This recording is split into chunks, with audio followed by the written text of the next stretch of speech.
Hi, I messed up Hello? on the beginning. Hi, welcome. Wow. Oh, Hello. hi. Oh, I still gotta move this. This is incredible. I didn't just check. want to start over.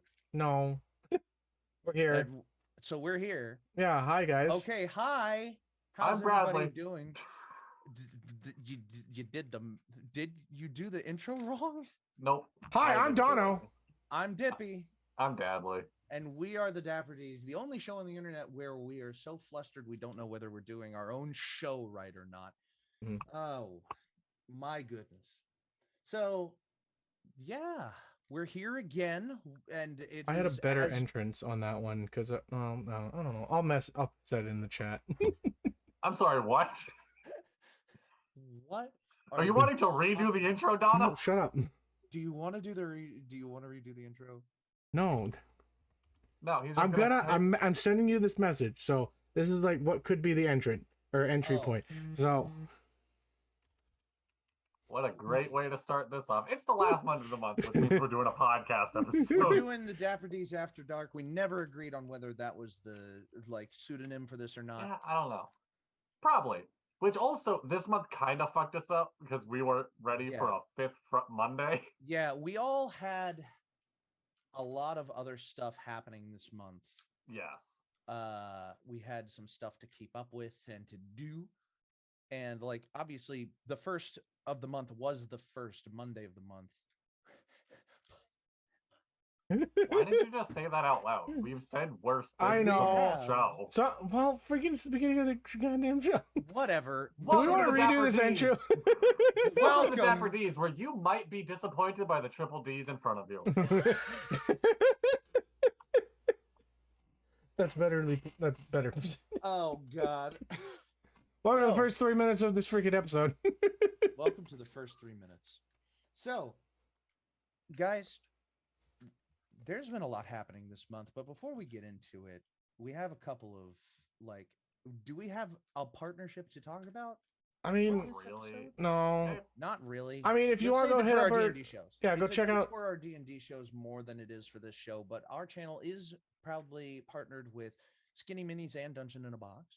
if you want any more yeah. information on that, go check out the link tree. There's a It's code in the there. link tree. for Go 10% buy our off. merch. It's in the link tree. Oh.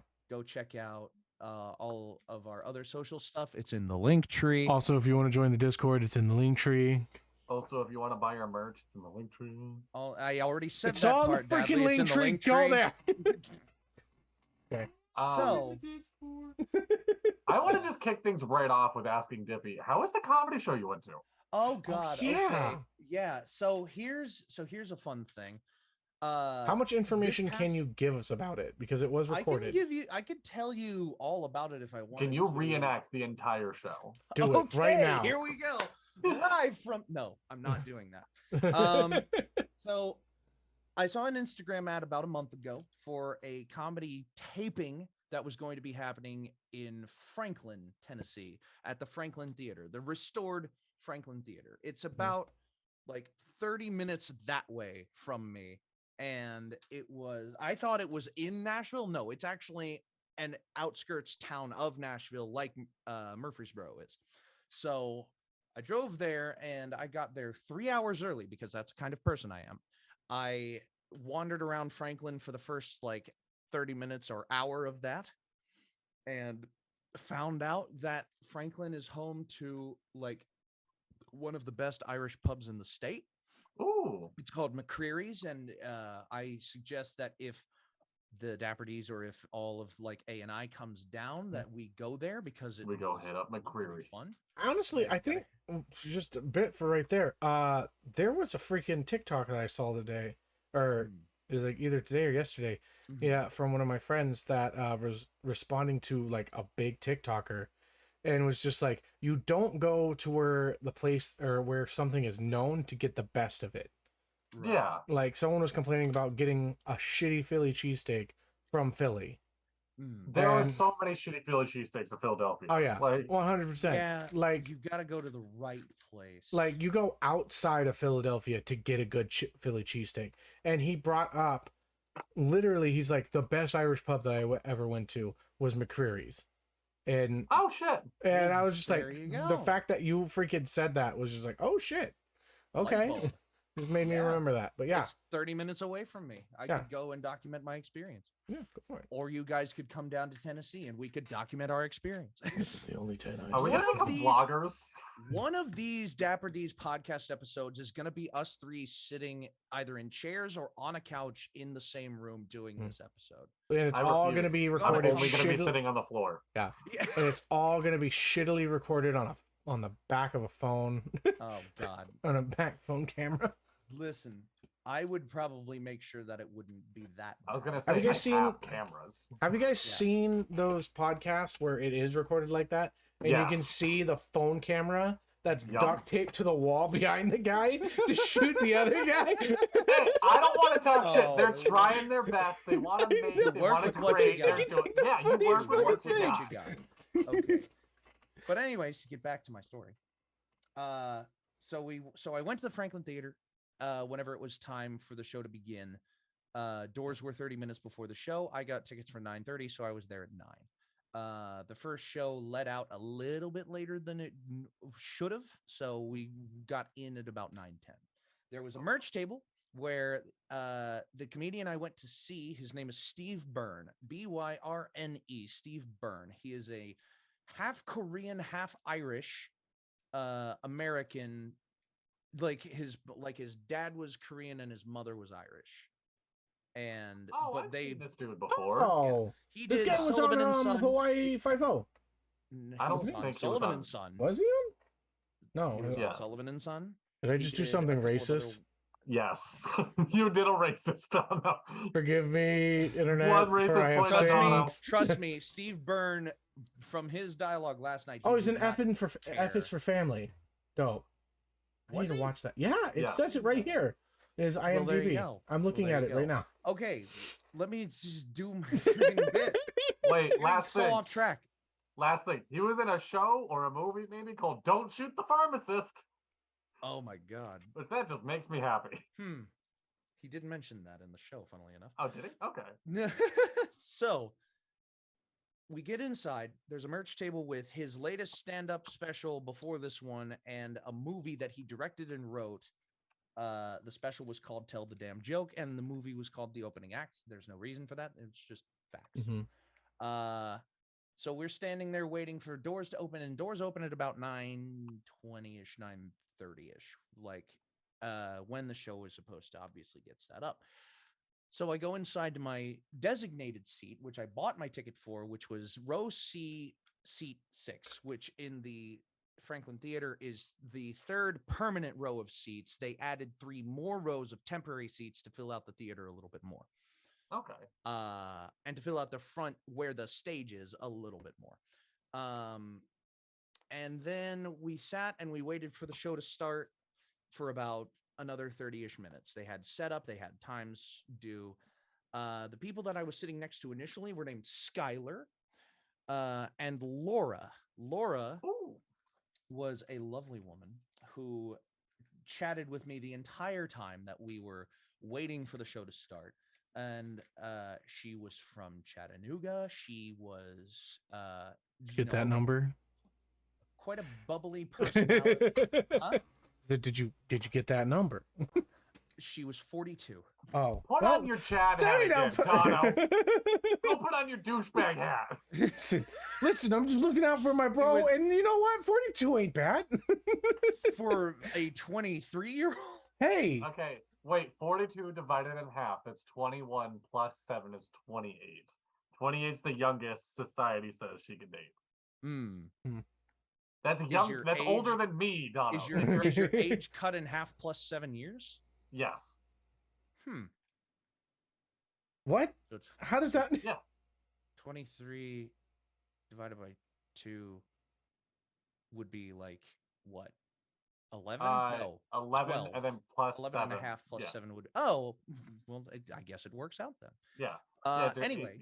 Okay. Anyway.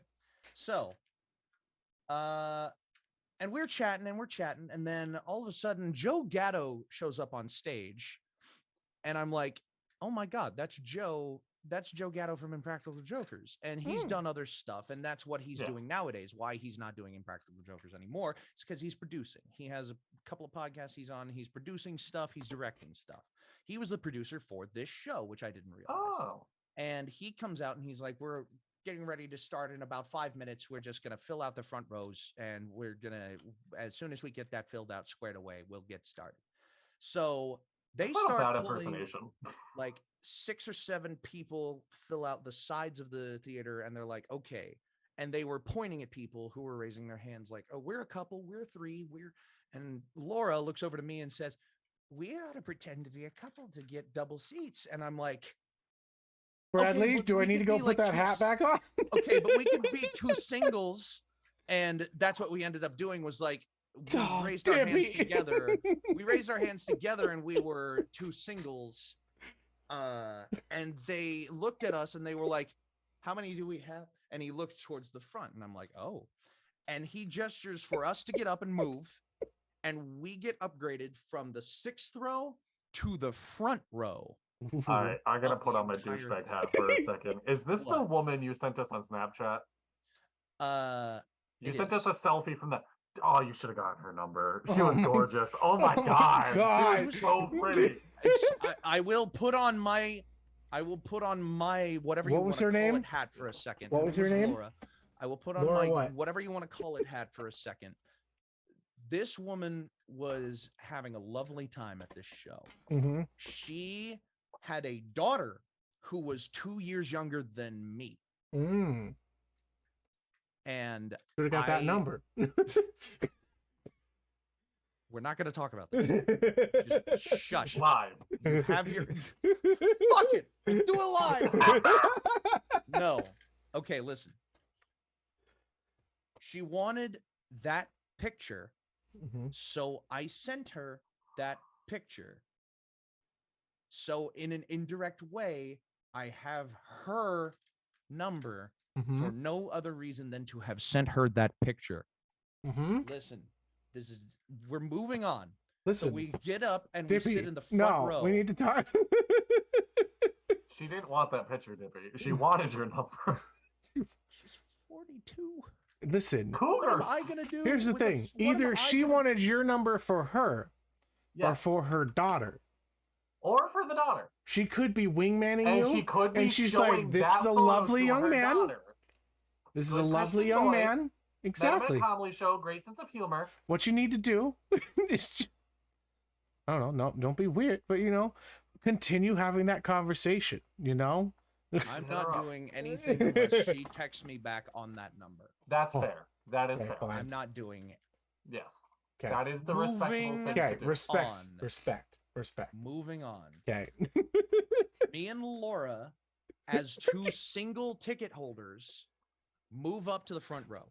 Seats like 14 and 15, I think. And then we're both immediately handed papers. And they're like consent waivers. And it was like they're like name, image, likeness waivers. So we had our name and our address and our email and our phone number put down on this sheet, so that they were like, we are free to use your name, image, likeness in this show because of where you are sitting, and because you're sitting in the front row, you're probably going to end up in the show whether you like it or not, or you're probably going to end up in the show or in the shot of the camera or whatever. Yeah, even if he doesn't talk to you, you're. And can I just say, there's a public notice. There was a public notice in the lobby, which basically explains to everyone that was there, there are people filming. You will, by being here, you are consenting to your name, image, and likeness appearing in this show. And can I just say, chat, Dippy was dressed very. Like he was loud. He was dressed loud, but also very good. Like, oh my god. I could try to show you through my. You dressed as if you were a person that wanted to be picked on. You did. You very much like you stood out. So, you looked, but you didn't look too this loud. Is not the best picture but I have enough that somebody would notice you. This shirt that I ended up wearing is a yellow Hawaiian shirt that is just like covered in these blossoms of like lily blooms and like palm leaves, and I was wearing a hat of a NASCAR driver that is from Franklin, Tennessee, which just happened to be yellow because that was the car color of the car number that I was wearing of his, like, it's a piece of vintage gear. And I was like, vintage NASCAR is an aesthetic nowadays, which it is, and we'll get to that point. But I was wearing it and I was like, okay, I'm going to wear this so that I can maybe be picked out of the crowd 6 rows back. Now I'm in the front row. They handed me a piece of paper with a number on it and took a picture of it. I don't know why. Maybe it was for a reference point. But he gets his opener on. Guy by the name of Gary. I didn't catch his last name. I wanted Gary his last B. Gary. No. Gary these nuts. No. He was a comedian who was friends with Steve Byrne, and he was the opener, and he did a lot of these really quick, snappy jokes. He did like he was just trying to get the crowd warmed up with a lot of really quick, like one after the other jokes. And he saw me and picked on the opener, saw me and picked on me, and with something that I don't exactly remember. And I was like, oh boy. Really quick side tangent. What's everyone's favorite one-liner joke? Oh my god. I was going to join my school's debate team, but somebody talked me out of it. That's really good. The other day I was driving and I hit a deer friend of mine. Oh boy. Oh man. I can't think of one. All right, my brain don't work like that. Donald can't do one, so I'll do one more. I don't have a girlfriend. I just have somebody who'll get really mad if they heard me say that. Ooh. Oh, that was Anthony Jeselnik and Mitch. Oh, that's great. Mitch Hedberg? Yes. Yeah. Okay. So the opener finishes, and then he explains in earnest what the show is going to be like. It was divided into 3 parts, and this is obviously going to show up on the special when it comes out.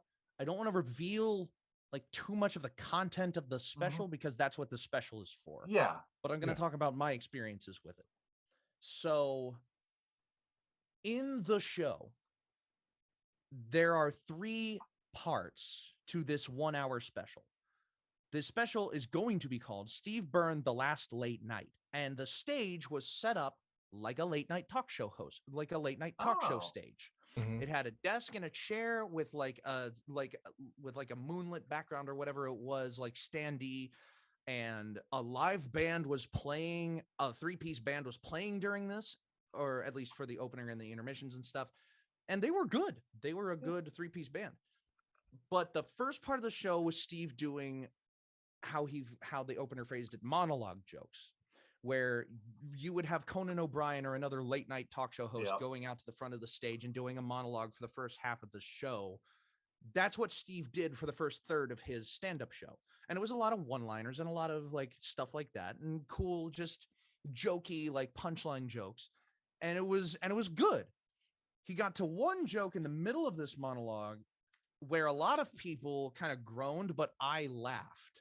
And he looks over to me and I think, uh-oh, here we go. And he goes, and I quote, "Oh, fuck you, GameStop." And I'm like, I was like, yeah, you got me with that one. And then he went, well, I found the guy who shops with Chunk from the Goonies. And I thought, oh, that's a good one. And then the camera rolls over to me and has it on me for just like a split second. And I don't know if they caught this on a camera or not, but I like mimicked picking up the shirt shuffle for like half a second just to ham it up. That's fucking funny. Yeah. And the guy behind me was really like handsy. He would put his hand on my shoulder and just be like, dude, you're killing it. Like, or like, oh, you took that like a champ or whatever. He would do this multiple times. And he goes on with the show, and there's a couple of other things that happen. And then he moves on to the second part of his show, where he is pretending to be the guest on the couch of the late night show. So he's doing jokes that a comedian guest would do if they were a guest on the show. Yep. And he does that for the second third of his show. He starts to do this bit, and he gets into the material, and I think he does a little bit of political material on both sides of the aisle, which was fun. He does a little bit more material, and then he talks about we were all bullied, we were all beat down in school. And in the intermission between the first and second halves, he had done some crowd work. He picked on an African-American person in the audience whose name was Marco, but Steve Byrne misheard him and said Marcos for the entire rest of the show, and it was hilarious. And he would call him his black friend Marcos, and it was funny, but you see that in the show. Yes. He called on a guy like 3 rows behind me about a phone contact joke about how many contacts do you have in your phone? How many of those people are African-American? And he said like a ridiculously high number for his contacts and a very low number for his African-American friends. And he picked on Marcos again for a little bit. Marco. Steve had everyone convinced that his name was Marcos. And then he picked on Marco saying, how many contacts do you have in your phone? How many of them are Asian American friends? And that was a big like lead up punchline that got the audience in a big laugh for the intermission for the second part of the show. So he gets to a part of his couch segment where he says everybody got bullied, and then he comes back to me and says, what about you? What were you picked on for? And I was racing through my own head. I was like, and the only thing I could think of in the moment is that I'm 6'4". So for the show, for the purpose of the show, I said, oh, you know, my height, I was always the tallest kid in my class. And there's a pause.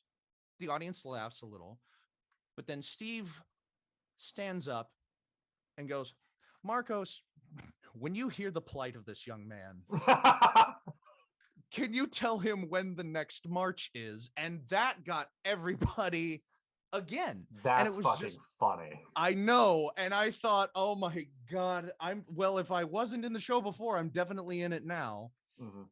But that's not the best part. Okay. The show continues. He finishes his couch segment and he moves on to the third part of his show, slightly longer than the other 2 parts. He just does a standard stand-up routine like you would get if a late night show host had a comedian and the comedian did a stand-up routine for the show. So he goes on with this stand-up routine and he does a lot of jokes. Again, a little bit about politics, a little bit about his life, about his family, about his kids. And he moves on to his closer, where he talks about him and his wife after having moved from Los Angeles to Nashville. Oh, wow. We're walking down the street and he came across a guy, and I am paraphrasing this because I want to save the main material for the show, coming across a certain person in the street. And that person looks to Steve Byrne's wife and goes, well, hello, beautiful. And he got a laugh with the crowd. And then he continues the joke. And then he says that his wife told him, we're not walking back. And Steve says, the hell we're not. We're walking back exactly the same way. And so they come across the same person being arrested for the context that I am leaving out. Okay. And he goes, and this is how the interaction went.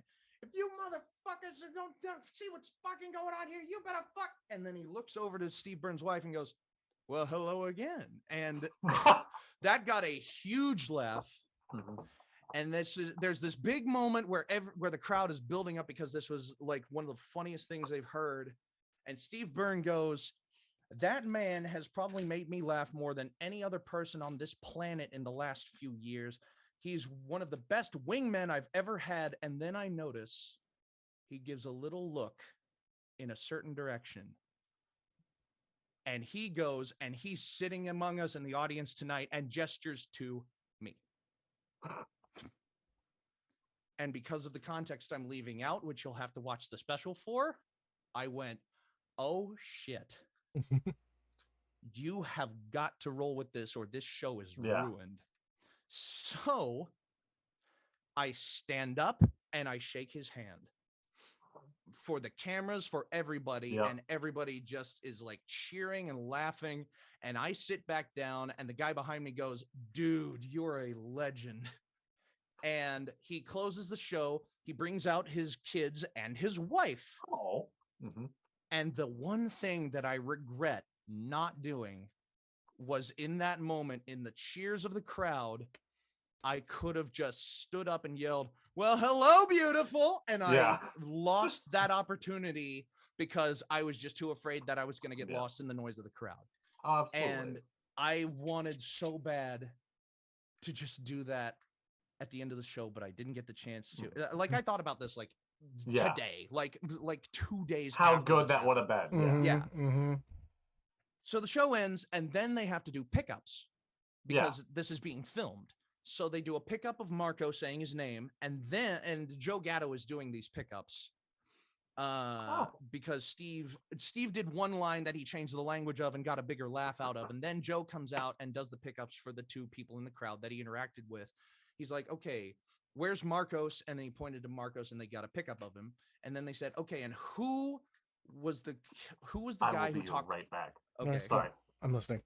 And then he goes, and who was the guy who talked about his height? And I was like, oh shit, that's me. So I raised my hand, and they did a pickup of me. And Joe looks at me, and he tells me what I'm gonna say, like I didn't know what I had already said.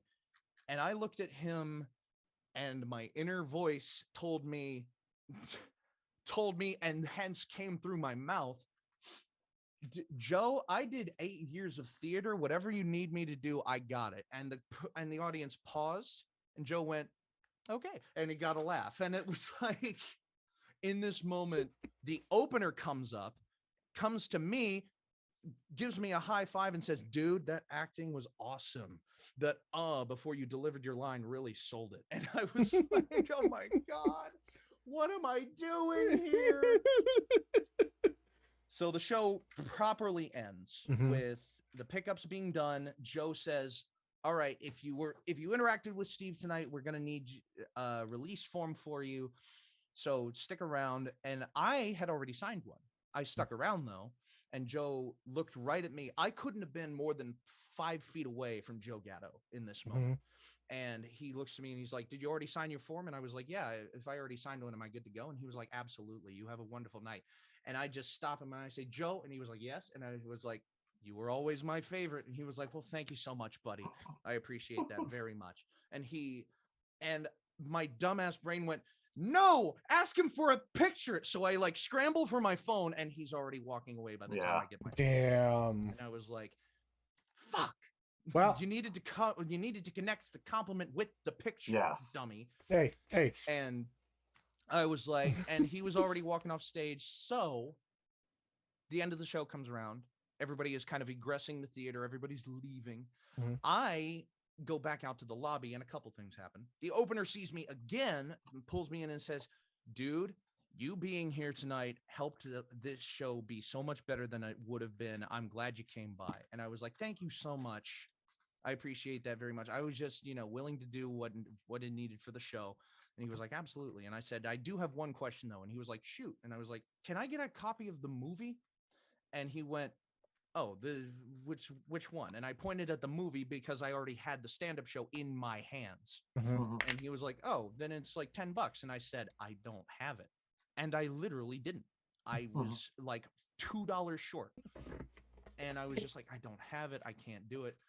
And I just didn't say anything else. And Gary looks at me, looks at his prop guy, looks back to me, looks back to his product guy and says, give me a copy. And the product guy gives him a copy. And then he grabs my hand, puts the DVD in my hand and says, you killed it tonight. You have a wonderful rest of your evening.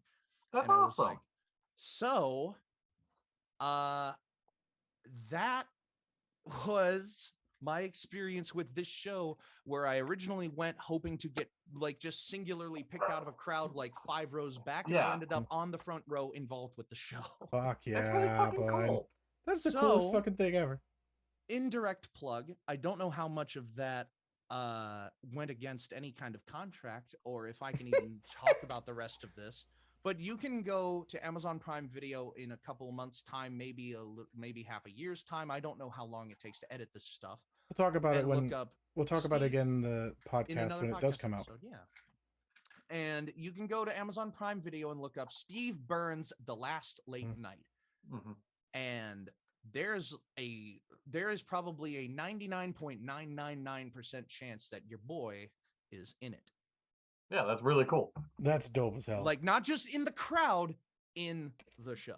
Like, you've got shots, you've got unless wines. they use the other crowd, which there were 2 showings, they might use like intersperse bits between 2 different crowds. But by God, he picked on me 3 times for his show. If I don't end up in it at all, I would be surprised. Yeah. No, that's really fucking cool. Yeah. Yeah. I had such a fun time, and it makes me just want to be like, I've got to go to more comedy tapings. We gotta hydrate. Yeah. Oh, did I miss it? No, you're good. I just didn't want to interrupt Dippy's so I've sufficiently story. The first 30 minutes of this stream. Oh, good. Hey, we asked. Yeah, no, I wanted to see how it went. Yeah. It was so fun. Laura, I sent the picture to Laura afterwards too, and then in the lobby, I saw Marco, and I talked to Marco a little bit, obviously, because I was like, hey, you guys were in this together. I went to shake his hand, and I grabbed his hand, and I went, I'm the homeless guy, and he laughed, and he was like, and we were talking about the show and the experience with it, and he was like, and someone, not me, went, is your name Marco or Marcos? And he went, it's Marco. And that got everybody laughing, and it was such a fun time. 3 other groups of people while I was in between me leaving the theater and getting to my car saw me and said, do you have a good time? And I was like, I told them all basically the same thing. I did not expect that at all. I had so much fun. That's awesome. Now, if you'll excuse me, and then context of the joke. Yeah. So that was probably one of my favorite experiences in a while. Like, I bet. even not quite as much as a NASCAR race. Dippy, I did enjoy the NASCAR race. If that comedy blows up and like you're on it, you could 100% from here on out use the line, well, hello, beautiful, to every girl you ever fucking meet, and it wouldn't be creepy. Oh, yeah. Absolutely. That's one of those things. It's one of those things where I'm like, well, I gave the production company my my information because I signed that waiver. If they need me for like promotional material, behind the scenes material or something, just because of that, which is a long shot. It's a very long shot. Also, you never know. They probably don't want to like ruin the facade of like it was also all fair. Yeah. Of course, yeah. But if they need me for the context of the joke or anything like that for any other material, I would be so fucking down. Like, so this might have been something I've brought up before. Have any of y'all thought about just doing stand-up comedy, like trying it out? I have. I've thought about it a couple of times where I feel like observational comedy would be so easy to do, just like as a person who lives in the world we're living in right now. Observational comedy would be such an easy thing to do. I get that, yeah. But at the same time, I realize that writing it, performing it, practicing it is a very real part of the process that I would not necessarily be totally down with. I got kicked out of a comedy club. What? So, the little tidbit about me. I was born with extra testosterone in my body. I went into puberty at way too young of an age. That explains all the hair, but yeah. Yes. I started puberty. Well, how about that? I had full chest hair in like 6th grade when all like the other boys were like, "Oh my god, look, I have a armpit hair" and stuff like that. And you just be like, "Look at me, motherfuckers." Yeah, I was full Willy Mammoth, hairier than I am now. I had a whole bit about this, and the bit concludes with, and I'm trying to talk a little coy about this because of censorship, maybe, of parts of my body were more developed down there, while I was sleeping with women who weren't, because I was in high school. I was a teenager fucking women with like a man's dick, and I got kicked out of a comedy club. Oh God. I had a whole bit about it. I thought it was hysterical, and they're like, "No, leave." Yeah, that's very important. I still stand behind. I think it's a funny fucking bit. I mean, it's funny. It's funny, but it's also on that real bad. Like, I shouldn't be laughing at this at all. The conclusion of the whole bit is me being like, and I was too stupid to know what I was doing. I was young and dumb. So every time I had sex, I was that dumb toddler trying to fit the square in the circle hole over and over again. And you found out that there was a back hole that you could. No, I'm kidding. No. Yeah. Oh God! Oh God! All you had to do was flip it around, and then You gotta do is open up the trunk. Oh God! Yeah. So. Oh. Yeah, that. And I got kicked out of a comedy club. That's funny. That's funny. Okay. I thought so. Yeah. they just heard the first part, and they're just like, "No, Oh, God!" yeah. It's like, "No, let me 100%. finish it, my guy." Oh my God! I swear, it ends funny. I love it. That's You were just in the wrong that's town for it, my guy. Connecticut Absolutely, does yeah. not accept that kind of comedy. I was That's actually more- in Boston. Yeah. Oh, Surprisingly. shit. Wow, really? That's probably more of Yeah. like a California thing. You know, all the Hollywood execs Yeah. probably get it. Yeah. Topical. Holy shit, guys. But yes, I have thought about stand-up comedy. My dad did stand-up comedy in Do we just want to make college. this the comedy episode? The comedy yeah, episode of the 100%. podcast? My dad wanted to be a stand-up comedian. He would constantly have like one-liners and shit that he'd not do. But my mom, Oh God. I love my mother. She's a bit of a buzzkill. She literally told my dad, "No, you're not fucking doing that." And she's like, "You will be a working man." And now he's just working. And A working man. yeah. I mean, He would be he's got a working man, and trade. so he was. I mean, he's got a trade and he makes plenty of money doing it. But you know, But but yeah, like he wanted to be a comedian. He did stand up, but granted, he was doing stand up for BYU. And you know anything about BYU? You don't fucking do stand. You don't want to do stand up there. He also played.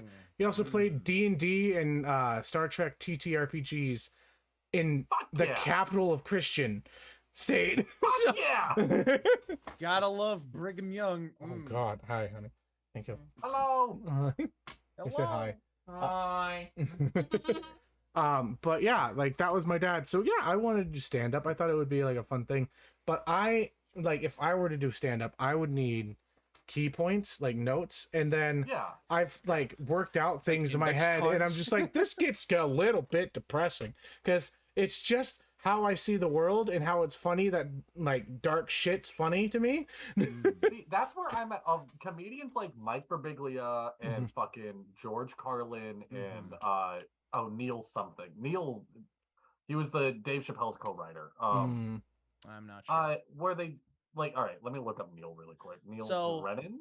Neil Diamond, Neil Gaiman. So what? Neil Diamond. Neil Brennan. This is what I thought of when you were saying that the comedy special is broken into 3 parts. Neil Brennan had a stand-up show on Broadway that was called 3 Mics. That he would walk between the 3, and it was this mic is one-liners, this mic is just stand-up comedy, and this mic is just me talking about my life. He was the youngest of 10 siblings, and it like just a lot of crazy shit. So. Yeah, fascinating. It's on Netflix. 3 Say Mics that by name Neil again? Brennan. Neil Brennan. Neil. I'll just remember here. BRENNAN. I'll drop it in here. Yeah. It's called 3 Mics. It's on Netflix. It is a phenomenal stand-up special, especially if you like Mike Birbiglia, because he's also a very big storyteller. Neil Brennan, 3 Mics. I Yeah, he probably was spelled. Dave Chappelle's co-writer for the Chappelle Show and Half Baked. Don't mind that. I just jotted that down quickly. I have. That's terrible. I probably fucked I will up there. spell it correctly. For Thank you. Okay. I mean, it gets So- you the idea in your head. Oh fuck! It doesn't even have an I. That's bullshit. I gotta send to chat how you spelled Neil Brennan. No. I gotta fucking Niall Brennan. Yeah. Please bring me my Niall Brennan. But yeah, I 100% wanted to do stand up. I had a buddy that I used to work with, that did stand up. His name was Chris Black. Nice. I think I called him Chris Black because he was a big black guy. But like he was cool as shit, and he went. I think he went on like on stage as just Chris Black and whatnot. So that was part of the reason. Oh. But he did like Utah has in Ogden, a pretty decent. I think it's like the Laugh Factory. Yeah. Yeah, the Laugh Oh, Factory. yeah. Yeah, it's a pretty big place, and that's where like a lot of comedians go and perform. Oh yeah. Yeah. Because it's like in the like Ogden's the joke of not just, oh, you don't go there unless you want to get shot. You know, it's the dark part of Utah, you know? But he performed over there a lot, and he was like, I want to be a comedian one day. I'm like, oh, that's dope. And he was just this big, funny guy and whatnot. And yeah, like, of course. You're speaking about him in the past tense. Is he alive? Yes, he is still alive. I just haven't talked to him fucking forever. Okay, good. Yeah. I don't know if he still does. I'll have to look him up. I have him as a friend on Snapchat. Well, there you go. So. Well, continuing, I guess, in the theme of this being the comedy special, my favorite type of humor, and we've talked about it a little bit already, was one-liners. Stephen Wright, and like all of the, and oh god, what was it? Tim Vine are some of my favorite comedians that I've ever watched the material of, just because writing a one-liner is so much harder than it sounds. It's hard, yeah. It's really difficult to write one-liners, but Tim Vine and Stephen Wright and this other guy that I cannot think of the fucking name of.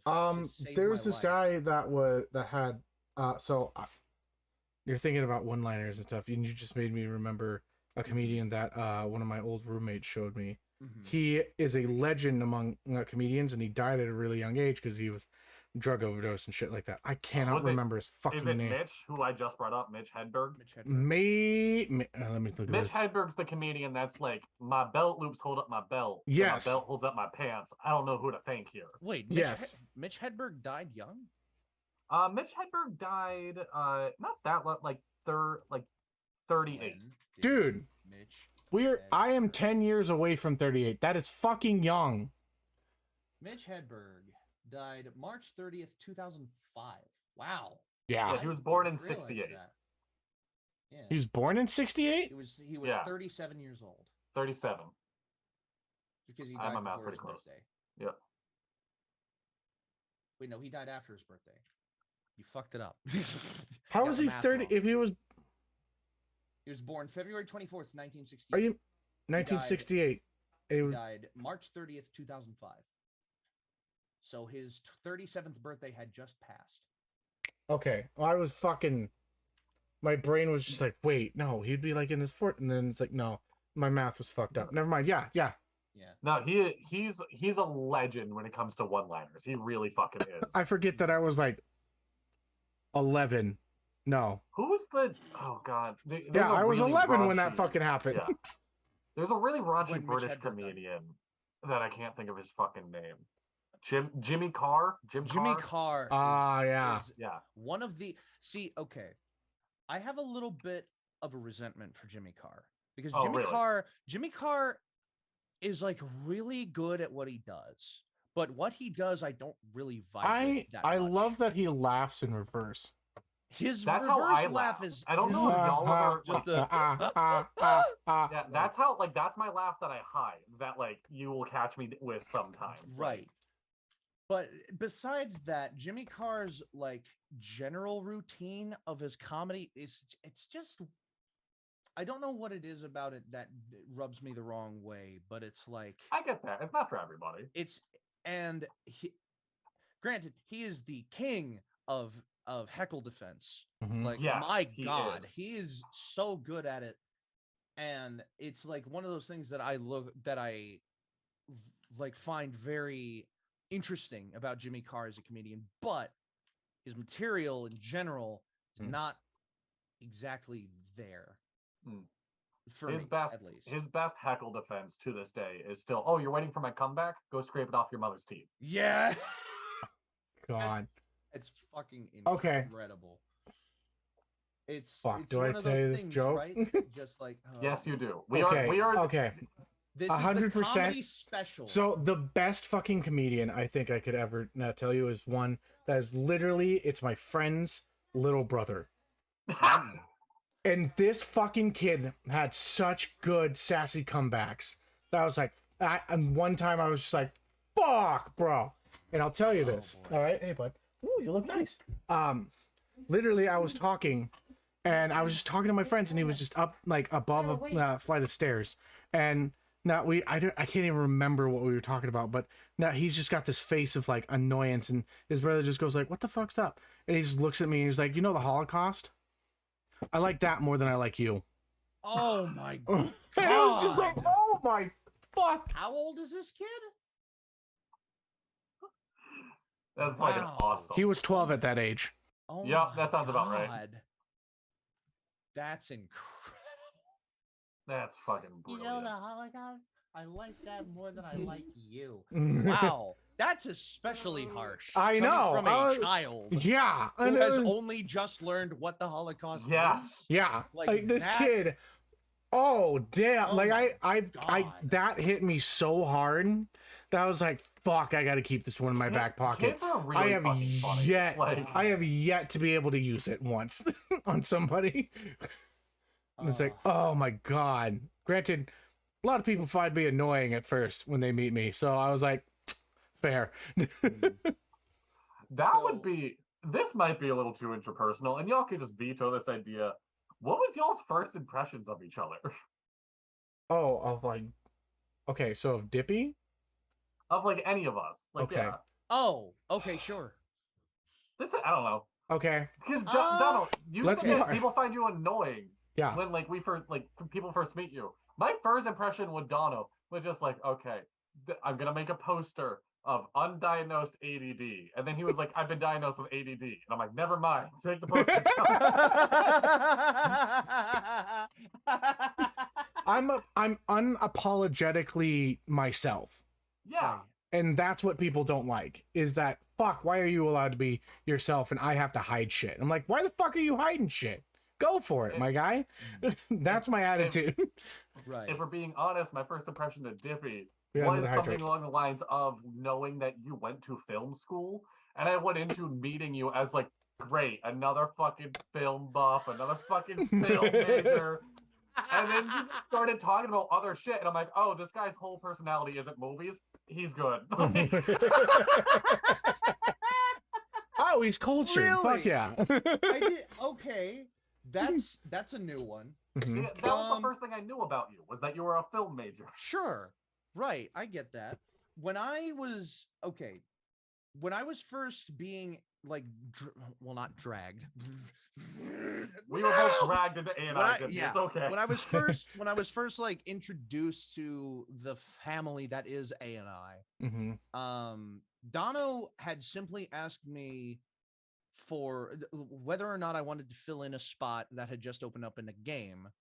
And I was just like, oh, well, when is it? And then he told me when it was, and I was like, okay, cool. So I went into this game knowing very little. Granted, you did come to a meeting of the entirety of the group. Yes. Just like a day before. Yes. And that was a moment where I was just like, okay, I took it already. I don't want to like, so like, this is me, one of the original 2 people who made D&D TikTok content, stepping into a group that I have no idea what their dynamic is going to be. And then as the meeting went on and I heard like what Dono, like, as I heard that our good friend Ace was taking over a lot more time in the meeting than Dono was, talking like business and strategy and stuff like that, I was like, okay. And then I looked at Dono and he was just like, I think he was like looking at his phone and he was just like not really super duper paying attention to it's because they already went through it all.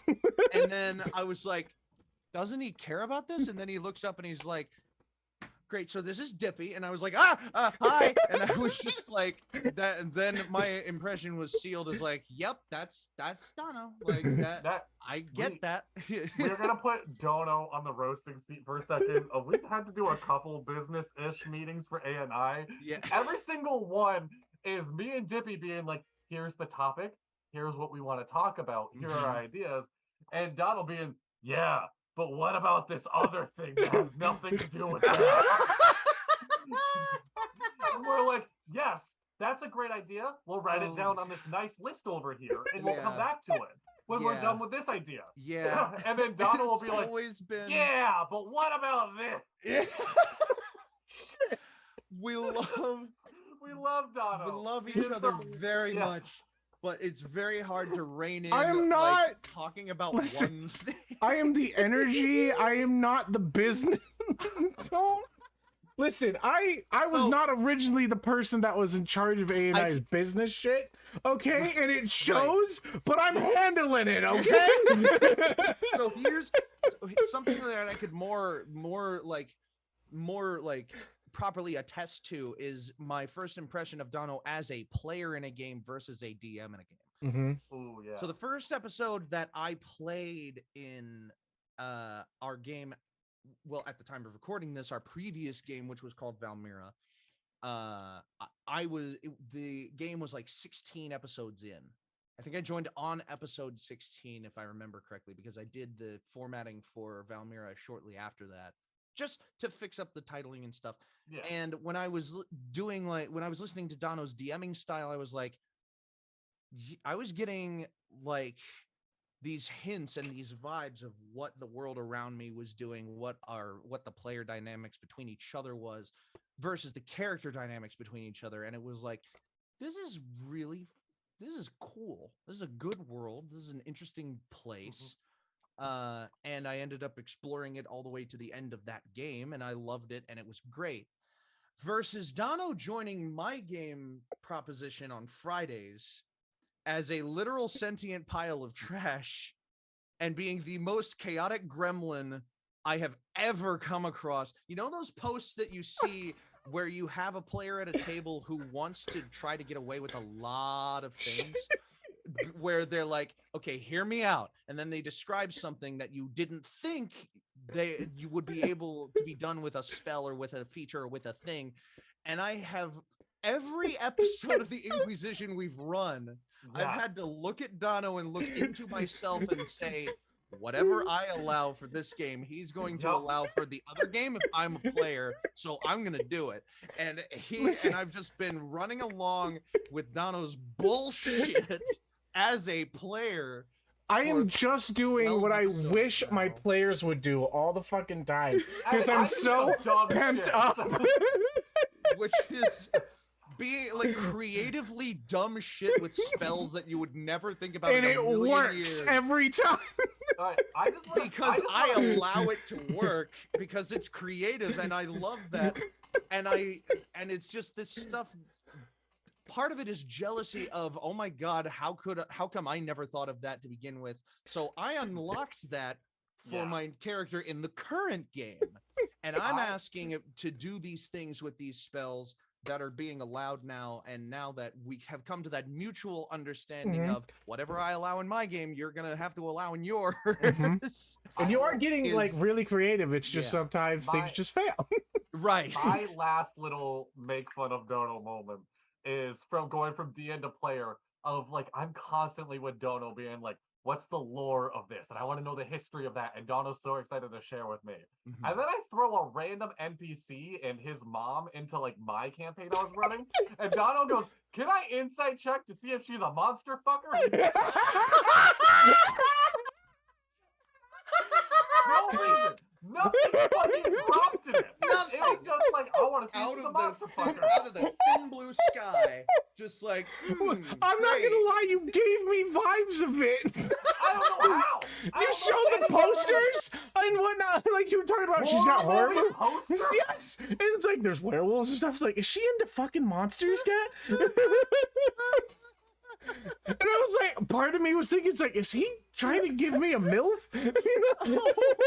For context, he played a were-rat. He played someone that did turn into like a monstrous Oh my God. It was fucking great. Oh God. Okay. Well, if we're gonna like bring this kind of to a wrapping up point. Wait, what about me? I gotta tell you guys. You get a chance at us, obviously, but I wanted to very quickly say about Dadley. I looked Thank you for the follow, Kunky, the Mr. Monkey. Thank you. Going into the announcement that Dadley was going to be joining as a guest for Valmira, I was like, oh my gosh, I've had my eyes on Dadley's content for a while now with the Lonely Boy stuff, and and I love him off of TikTok. I wonder what he's going to be like when I meet him. And then it was just like, hi, and it's just one of those things where the vibe is different than you expected. it's where the vibe is different than you expect, but it passes the vibe check in a totally different way. Where I was like, he's gonna be like this, like too cool for school type person. And then he ended up being like Greg from computer class, and it's like, and it's so, it's an awe and wonder that these three, like Dippy, Dono, Dadley, have turned into like the power dynamic that we have, because we are so like, you two, in my mind, you two are so fucking similar to one another, and I am so fucking outside of that circle that it almost feels like two drunk dads and their like devoutly religious son just going on adventures. Like going on. You mean like 2.5 Men or something? It is like 2.5. It is so much like me and Dono had a kid, and we're like, we really hope he turns out gay, and he didn't.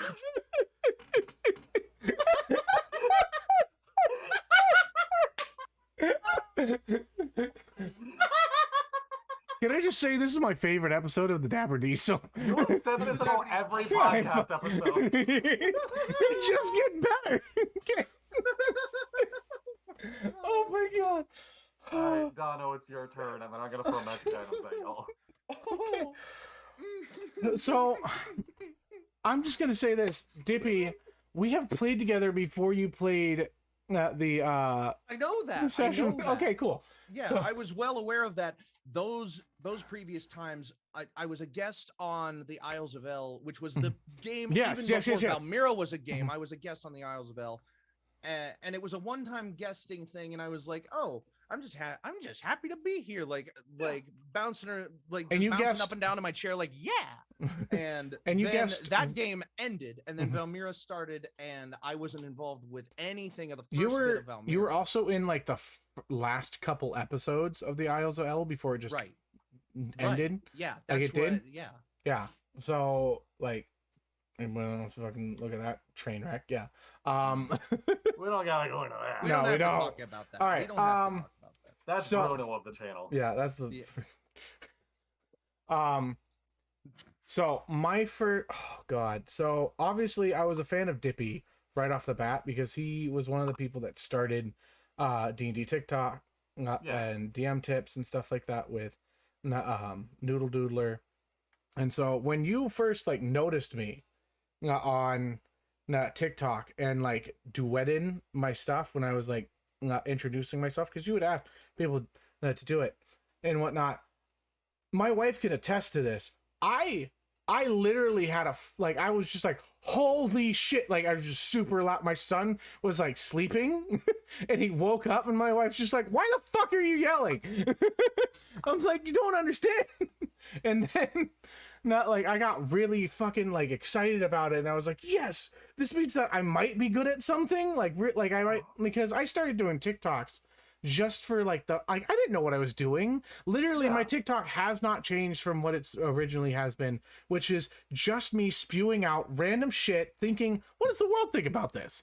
Like, what about like D&D? And I just want it's just like it's a vocal journal for me of like ideas and things, and like people can construct it and change it.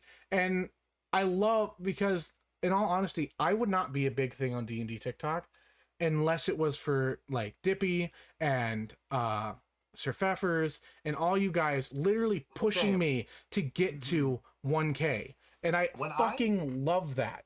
When I downloaded TikTok, I didn't know what D&D was. I got into D&D TikTok because Noodle Doodler Kelvin ended up following me through mutual friends. Yeah. And that's what ended up happening for me. So I feel you. And I think I found you through Noodle through Kelvin. Yeah.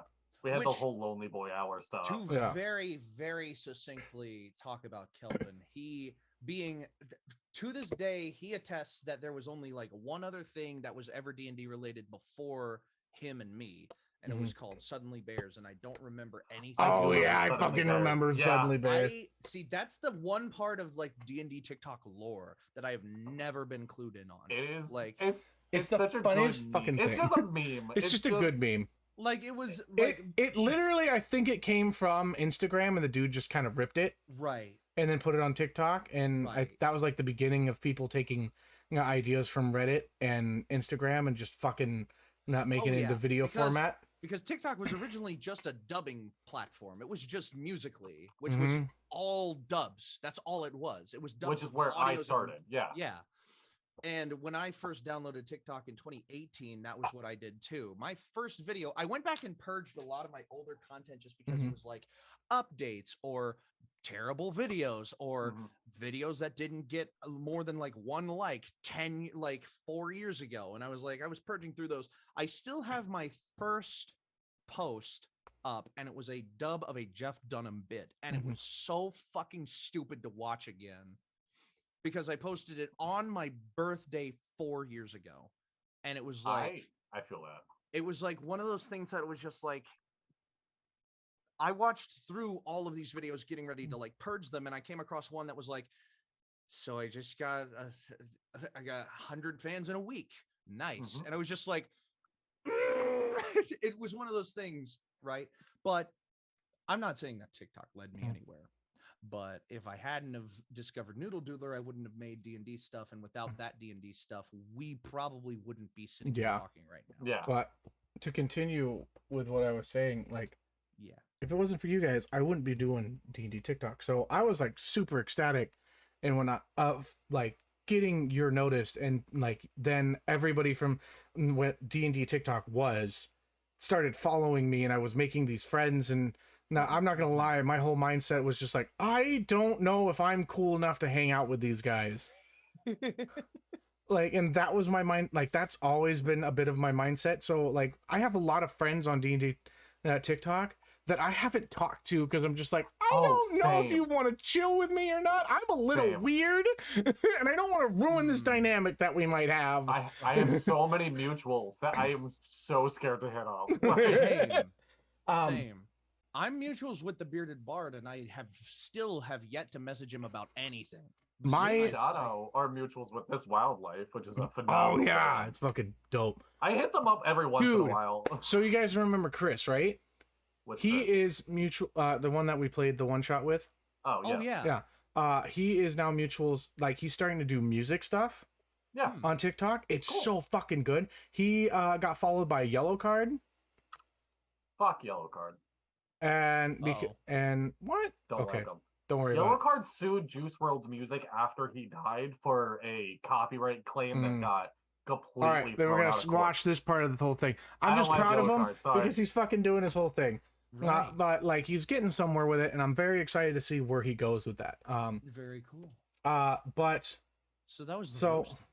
Yeah, but with Dadley, first I gotta finish up with Dippy. But sure. Dippy, the first time I ever played with you, I was unbelievably fucking excited. I played Jabbar Francier, a Tabaxi rogue, and I think you got or Jabbar Francier, my Tabaxi rogue with. Oh shit! This wasn't. This wasn't Cowind, was it? No, it was Windiest Hail. Yes, that's what. Is that Cowind? Oh, okay, never mind. It was called Cowind between like a couple of the other people in it. But so it was his first live that he did, and he did it like a 4-hour. Oh my god! I didn't think that you were in that. Dude, I did the most damage out of everyone. I forgot that you were one of the people in that. Me and Sir Peppers were like going hand to hand with like the best. I just remember me, Wendy, Kelvin. Like, I don't even. There was another and. See, this is how forgetful I am. He can't even fucking remember me. Hasn't done all the clear. Fucking see, I'm not cool, you guys. I'm not. No, even though I was doing some of the coolest shit in that one shot. I'm not gonna fucking lie. I'm trying to remember who the other person was. Sir Pfeffers. Pfeff was in that? Yes, he was a cleric. He was a Warforged cleric. God. I've fallen so far out of like the loop of. Dude, my memory is stupid good, but also really shitty. Right. Okay. But that was like one of those memories for me that I'm just like, okay, I'm so happy because Windiest Hales was one of my first friends on this app. like we used to talk all the time about how the algorithm worked and how to grow and like what's working for us and what's not. And he beat me, to 1,000 and whatnot, and then started his whole thing, and then allowed me onto that first stream that he did, and I was super excited about it. And I remember playing with you, and I'm just like, I've got to be unbelievably fucking cool with this character, or else they're just gonna think I'm dumb. And I did the most fucking damage out of everyone. And it's like me and back to me now as me and Pfeffer were going ham on the fucking metallic beholder. But I remember this one time where like I can't, like, we had heard water was going, and we opened up the door, it flooded, and there was a bunch of like tribots. And what I did, I had like these electric claws, and I just shocked all of them at once, and it just blew up a bunch of them. And I was like, that's really cool of me to do. That's me showing off kind of like where I'm at as a player. Like, I'm trying to look really cool for these guys. I'm just a loser that lives in Utah. We're just sitting back, and we're just like planning our next move. And it was, oh gosh. But that was like my first real interaction with you like in a like group setting. And I think that was one of the first times I ever talked to you too, or like you had not interacted with me in any way. And I remember that I played like a Shadow Step character, and you played a light character, and you fucked me from being ever able to do my Shadow Step. Like, and I was like, motherfucker! I was so mad. I was Judas Menariah, the enchantment wizard of sight and light, and I was like, what? You just like illuminated the entire place, and I'm just like, I can't Shadow Step to get closer. Like, I can't jump in and out like I want to. Oh, it was so fucking rough. See, my life, like, that has already like faded into the like the top of the reminiscence bump of my memory, where it's just like I have other things that I remember from that time a little more distinctly than that. I am so sorry. You're that fine, I forgot so my guy. many details of this first interaction. You're totally. I was wondering when you were gonna fucking like talk about that in your like first interaction. Like, oh, he doesn't fucking remember. Like, I remember, see, because I don't, whenever I think about that interaction, I just remember the primary case in my mind was me and Kelvin were sharing my dorm room. Oh yeah, that's right. You guys we're like, you guys used the same mic. I remember that. We were using this. We were in the same room. Sounds like hell. It was. It was a little bit, but it was fun. But they made it work, and it was fun because we lived so close to each other. We had just met like in person shortly before that point, and I asked him, "Hey, if you're not going to be able to come over, if you're not going to be able to be on the stream with your own setup, you could just come over to my dorm with my internet and share a setup with me." And he was like, yeah, that sounds like fun. And it was. And then that was where like 90% of my attention for that stream went. Yeah. It was just like I had another person in the room with me. So Dude, I was not paying super duper attention to anybody else other than like turn order. But when you played, and the first time that you ever guessed with A and I was like, who can I get in this stream that's like bigger and kind of cool? And I'm not gonna lie, I didn't think that you were gonna want to guest at all. What? I didn't. Okay, I was like, he's probably busy. He doesn't want to do it. Like, he's like this bigger TikToker than me. I was listen. I know. Okay. Do you know? I have always videos before you move on with this tangent, and we move on to another thing. Like, and we do this tangent, and then me, and then Dadley, and then we move on. Do you know how many videos in between 2018 and 2020 I made where I was just complaining that nobody was inviting me to shit? I'm not gonna lie to you. That's probably what made me think, oh, I can fucking invite him. Yeah, I can think of about 10 instances where I was just like, I feel like I'm in a community that I started, but nobody wants me to be a part of. And I was like, I wasn't involved in any like games or groups or like things at the time with any other like TikTokers. And I was just like, if you have a game or a one shot that you want me to be in, I would love to join you. You just got to tell me. And then that would always fall under the algorithm of like, yeah, self-promotion. Like, they would always fall so far short of anybody noticing and get like adding me to notice me D&D senpai. Right. Because after I started the damn thing, like so many people picked up the damn thing and did it a lot better than I did. Oh yeah, there's a ton of people right now doing a lot better than we are. Yeah, one-shot questers, Dice Cream Sandwich immediately come to mind. Dude, there are people that build full sets to make D&D TikToks and like shit now with lighting. I'm friends with some of those people. I'm just like, fuck, man. Especially like one-shot questers immediately comes to mind. And every time I'm like, there are 3 distinct moments with that where I was like, oh, I made a video asking one-shot questers if he would be willing to do like visual aids for my series, every PHB spell. And he was like, that sounds like a cool idea. And I was like, oh my God, I forgot you were doing that.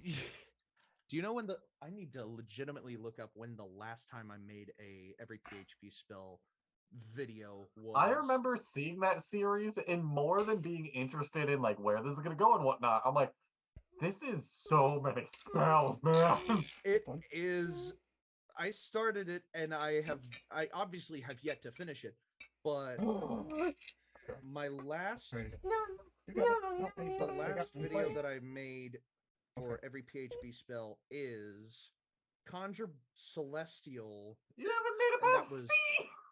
I Conjure Celestial, and that was 6 months ago. I need to like pick up the pace on that series because it's multiple years old now. Just quick pitch of like we've said before about making your own ANI channel on TikTok for clips and whatnot. That would be something great for the ANI TikTok.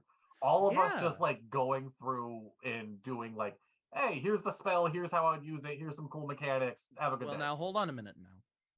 Yeah. Every PHB spell is an undertaking that I'm doing mostly for my profile, but it's one of those things where I'm like, I have like, that would be something, how do I say I don't want you to take my idea without being rude about it? No, that's totally fine. It's totally good. It's your idea. It's one of those things that like I haven't done shit with it, but I know that I want to. That's my fucking baby. Yeah. It's like that's my fucking baby. Like it's like my thing that I can be, that I can like, people can come back and reference this. Oh, absolutely. Yeah. And the videos I've made so far. All right. Let me finish this fucking thing. I would never steal any of Dippy's ideas. Anyways, I just wrote this movie called 18XX. You stealing my fucking thesis? How dare you?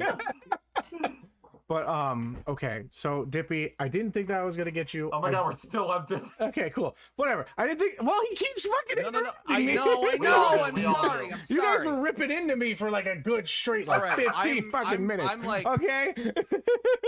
I'm muting. So I didn't think that. I'm not talking until you're done with me and Gadlin. Okay, so I didn't think that was gonna get Dippy. He said yes. It was fucking dope. I loved it. I hate that not the whole thing like ended and whatnot, but. Now, after that thing that happened, I don't know if I talked to Dippy that often, but when he joined A&I was kind of at that point where I was just like, I need an opener. I need someone to come in, and I don't really, like, I wasn't sure who to choose, and I'm just like, and my heart was just like, ask Dippy. He's fucking, like, he's kind of cool. Like, and I was just like, then I was like, okay, fine. Shot you a message and you're like, yeah, I fucking like, I'm completely open. I just ended my old campaign. I need a new one to join. I'm like, and you have like on the other side of the damn thing. I was like, fuck you. But yeah, that was my mindset now, and I haven't regretted asking you since not to be a part of it. Not at all. So that makes it sound like you've regretted me. Sadly. When I first heard of you, you were Monk's friend on TikTok. Monk's friend, yes. Monk was my first like A&I friend. Monk would constantly talk about you all the time. Yeah, he would. Like before we started stream, he would like talk about like, hey, I was just talking to Dadley during a stream. We were drinking and whatnot, and like having conversations. I want to tell you guys about this, and that was like his whole thing. Yeah, it's like I'm just like, who the? And for me, I'm just like, who the fuck is Dadley Jenkins? And I checked out some of your stuff. It's like, oh, you just drink and like talk to people, whatever. Yep. And I'm not gonna lie, I was very indifferent to you for a very long time. Fair. And I was just like, this isn't like my spiel or my thing. Yeah. And then I think all of a sudden, I think because of Noodle Doodler making a podcast with you, it was kind of like, oh, Noodle knows him. Yeah. And it was just like, okay. Should I actually like start getting and then it's mildly successful D&D podcast. Yeah, it was like it sparked the thing of just like, okay, I'll flip the switch and not take a look at your content.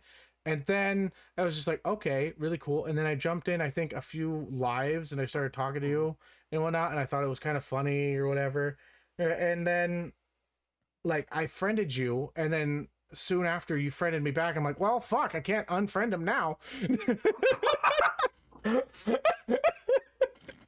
Well, damn it, he followed me back. Oh shit. Exactly. But I think it not like for me when I finally got like we had started growing a friendship naturally. Talking. You would come to my TikTok lives a lot, and then I would start popping into yours, and then we started sending each other memes. Oh yeah, it was very much of like this dynamic. It's like, oh, okay, this person's like actually like my friend, and like it was building that friendship. It was like, I'm not sure where you are on the friendship scale yet, and then there was the one time that I was like, you know what? Fuck it, Dadley, you want to come guest on for a little bit? I need somebody. Yeah, and then it was like you fell into the same trap that Raquel did, because Raquel was supposed to guest for like 1 or 2 streams, and everybody was just like, no, Raquel stays. Like I didn't get a say on that at all. Everyone was just like, we're keeping her? Stay? No. Literally, those were the exact words Ace said about me. Like, we're keeping him. Yeah, exactly. And it was like this whole moment of just like, sure. So was I intended to be a guest or like a No, I intended you to be a permanent replacement. Oh, okay. Because I had played with you before, and I was like, right, he's a solid player. I want him as a he would be a great addition to the table. I think your dynamic would work really well with everybody, and that's what I always like to think about. I'm just like, I'm not going to add somebody that I don't think will work dynamically with my players, because I don't want that awkward moment. Right. You know? But the nice thing is that most like now everybody at the table just fucking vibes. We all just vibe now. Yeah. So like I could ask anybody to come in, and you guys would just like, no, it's just like a freaking gelatinous cube, just like, we are encompassing you now. Monster Vicarian, just A and I is slowly becoming a hive mind, but we're all idiots, so it doesn't work out well. If a hive mind was all of the bees in the same hive, I feel like A and I is idiots. I feel like A and I is very much like it's the cool kids corner where nobody knows about his question. It's like, who's A and I? It's like, oh, I don't know. And then you go check us out, and it's just like, oh, these guys are fucking tight as hell. I just noticed some of these. Want some more water? Take your vitamins. The flu sucks. I love y'all's dynamic. Sitting here remembering the days when TikTok was musically so glad to change, and y'all ended up getting together. I've been around since Dub Smash. Oh, if anyone remembers that. Oh my god. My first Dub Smash I ever posted, as cringy as this is, and I don't like admitting it, was a voiceover of the Joker from Under the Red Hood. Oh my god. Yeah, I was that kind of kid. Oh boy. Oh well. All right. First, get me with a picture of the crowbar, and then after that, me with the boy, and then the boy with the crowbar. Yeah, sorry. Oh wow. I got sick a couple months ago where my throat went out, and I learned how to do the Joker's voice through it. Hey, where do all the Batman Robins go to drink? I don't know what? The crowbar. Funny. Funny. But the thing is that Batman or that Joker wasn't the normal Joker voice. It was Jake the dog. Yes. Like, that's what I remember. And DiMaggio? Yeah. Huh. Yeah, Jake the dog. Under the Red Hood. Yeah, Under the Red Hood. It's Jake. It's the voice actor for Jake the dog. Yeah. I didn't know that. Yeah. All right, Dippy, what are you trying to say? Okay. But yeah, that's my first interaction. Yeah. And funny and laughs. Continuing the comedy theme a little bit. There was a new movie trailer and I thought, are you fucking serious? This is so fucking ridiculous. I don't know what you guys are talking apparently, about. And I saw this a little bit ago. Like, this is not old news to me, but it's like it's recent. Apparently, Weird Al is getting a biopic where Daniel Radcliffe plays Weird Al. It's so great. And it plays out the early years of his career, like when and the guy that played Dwight from The Office plays Weird Al's manager. Oh my god! Fucking like Rainn Wilson? Yes, no, not Rainn. Yeah, Rainn Wilson. Yeah. What a fucking amazing idea for a movie! Just like it doesn't surprise me that Daniel Radcliffe would play. I know, right? Doesn't. Like, I saw the trailer and I was like, wow, who is this guy? He looks just like young Weird Al. And then I looked a little closer and I'm like, oh my fucking Lord, that's Daniel Radcliffe. Like after Swiss Army Man, where he just played a corpse that farted the whole time. I'm like, if there's anything Daniel Radcliffe can do, and I'm not surprised. Granted, Swiss Army Man, he did do a little bit more than that, but Swiss Army Man. It sums up to that fucking movie. Swiss Army Man was a weird fucking movie. I don't remember the name. Guns Gazembo or Guns something like Akimbo. That? Yeah, he played a character that had guns surgically attached to his hands. Oh my god! Guns Gazembo? I wanted to watch that so bad. I was like, "Oh my god, this is so shit." It's probably actually good. It's not a bad movie. But apparently, the Weird Al movie, it's called Weird, and apparently it's only on like Roku TV. Like, yeah. Oh and shit! I'm like, which means I can watch it. Man, how do I watch this? Like, no, you can watch it. Yeah, I got Roku TV. Oh my god, you've got to share it with us. You've got to set up a watch. You just get Roku TV when you get a Roku, Mike. I'm not gonna go buy a fucking Roku. I have a Roku TV, like an actual TV. That's a Roku. Oh yeah, I'm gonna go buy a whole new. Yeah, I'm gonna buy a whole ass fucking television. Hey, to watch everybody, one movie. Stop coming after me, all right? We love you. On the other thing of Daniel Radcliffe, have you seen the pictures of Daniel Radcliffe as Wolverine? Television. Wait, Daniel Radcliffe as Wolverine? Yes, people have like fucking here. Okay. Here, I'm dropping it in the Dapper D chat. In the chat. meantime, I wanted to very quickly segue into another thing. Here's the thing, though. Talking about our humor. Oh my. Okay, real quick. No. About Daniel Radcliffe as the Wolverine. It makes sense because he's short enough to actually be the Wolverine. Yeah, Wolverine's a short dude. Like he's a short king. Yeah, he's a short king. Also, like after Logan, I don't want to see any more Wolverine. That's perfect. That's how it ends. It ends. It's good there. Fair.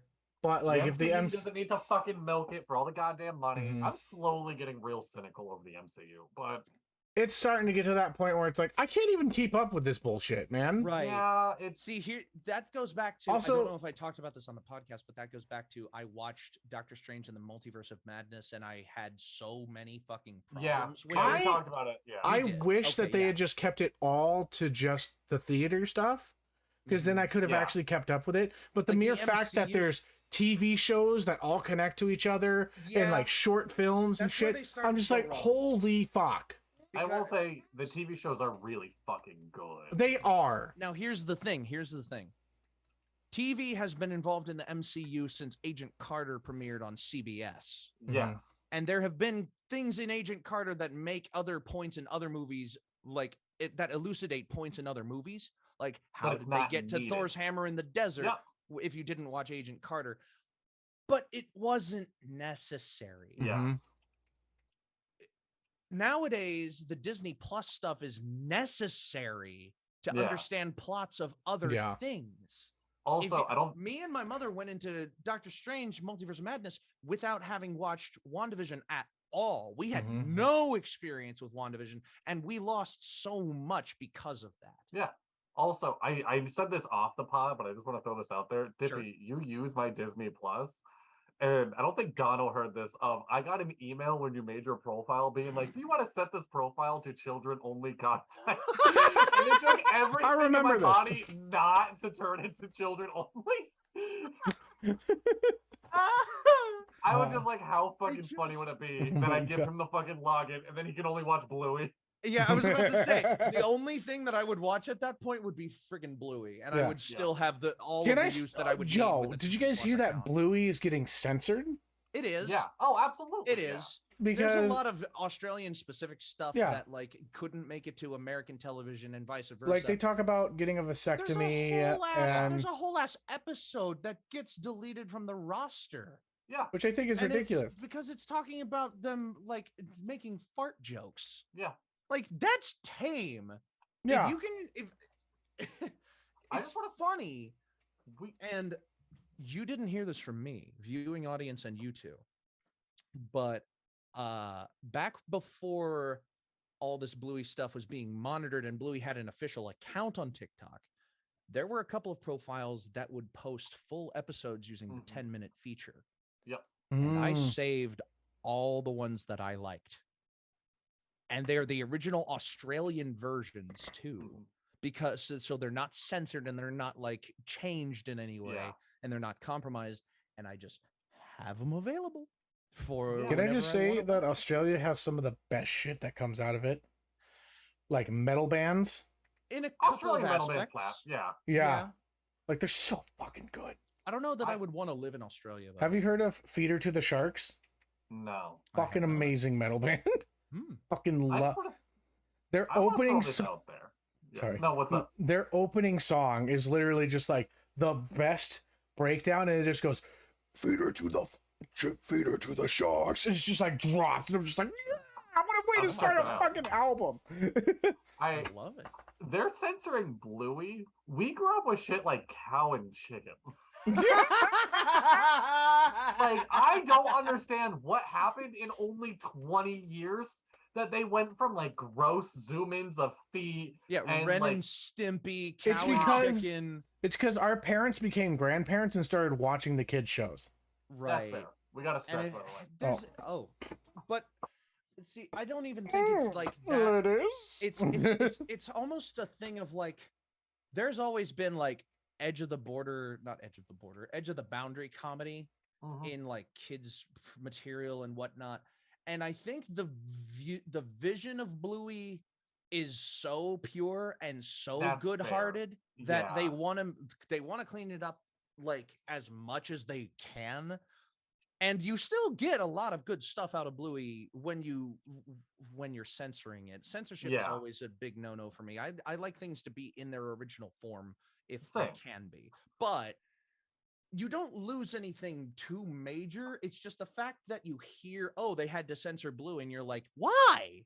What could they possibly have changed? And then you hear what they changed, and they're like, yeah. Okay. Then what? Kids can't learn that you can chop your balls off? Or kids. I'm sorry, what? So vasectomies. It's a fucking joke. The Australian version was a conversation between Bandit and his new friend in one of the episodes is about a vasectomy, and they change it to being about like dog bones or like treats or whatever. And there was an episode that got cut, that got a scene or two cut from it, where they want to ride a pony at the market, and then they get off the pony and they're like, poops, I'll always miss you. And then the pony takes a massive dump, just no reason, no context. And I watched that for the first time and I'm like, that was a little disgusting, but isn't that the point?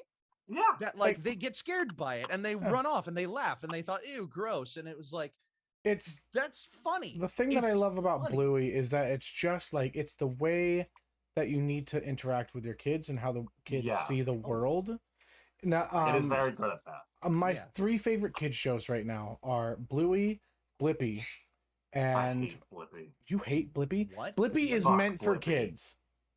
Blippi is meant. So the thing that I love about Blippi is that there's an episode that is only there because it's a kid show, but he's in a fucking mechanic shop, and there is straight up just fuck written on the back, like in the background, and you can read it clearly. But because it's for kids between 3 and 5 that don't know how to read, it doesn't matter. Blippi, educational videos for kids? The way that Blippi is presented. Yeah, Blippi with an eye. What in the the way that Blippi is presented is that it is the way that the kids see the world. He is in like the way that he sees something is the way that a kid sees everything at first. He's like, wow, what is this? It looks orange. It looks like, is it a whale? Okay. Oh, is it called a whale? Like, it gets me into the mindset of like, how is my kid seeing the world? And how can I interact with him to help him to understand it? I don't know that I would want that guy talking to my kids. It also helps. Sorry. It also helps that he looks exactly like one of my friends. I just want to throw it out there that I have seen so many videos of the guy that plays Blippi being at like fucking Firefly Festival and Coachella and shit. Yeah. You said 3. What's the third? Fucking God. It's not my favorite, but my daughter loves Morphle, and I fucking I hate it. But the reason is because everyone's an asshole in the fucking show. So. God, the way that the dad gets treated, oh my fucking God, how is this funny? So universal appeal, personal appeal, and then negative appeal. Yeah. So I do want to go to something else, but really quick, everything you said about Blippi, about like this is how the kids see the world and whatnot, that's how I feel about Codename Kids Next Door.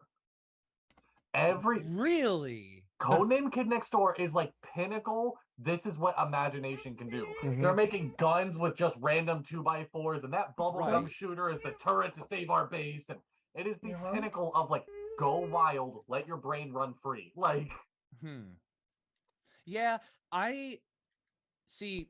You two are a little bit older than me, so my kids' shows, and I was grown up in a different environment than you two. My kids' shows were the VHSs that my parents bought, and like 90, like early 2000s Nick Jr. and Cartoon Network. Okay, yeah. So early 2000, like the show that I remember liking the most, just as it was when I was younger, was Chowder. Really? He's that generation though. Yeah. You got to remember that. I loved Chowder. I did like Chowder as well, but it was for like the fact that it was just kind of like dumb. Yeah, I liked the Misadventures of Flapjack. Fuck yes. That was that same yes. Don't get me wrong. I did too. Out of that era, Misadventures was one of my least favorite ones. I don't know why. It just was. It was one of those things that I pushed to the side in the background. The only reason I know about those cartoons is because of my friends. You guys got to remember that I grew up in a very poor household of 6 kids and 2 adults. I love you. We know this. You bring this up all the time. I know. Are you okay? Whatever. Yes, are you good?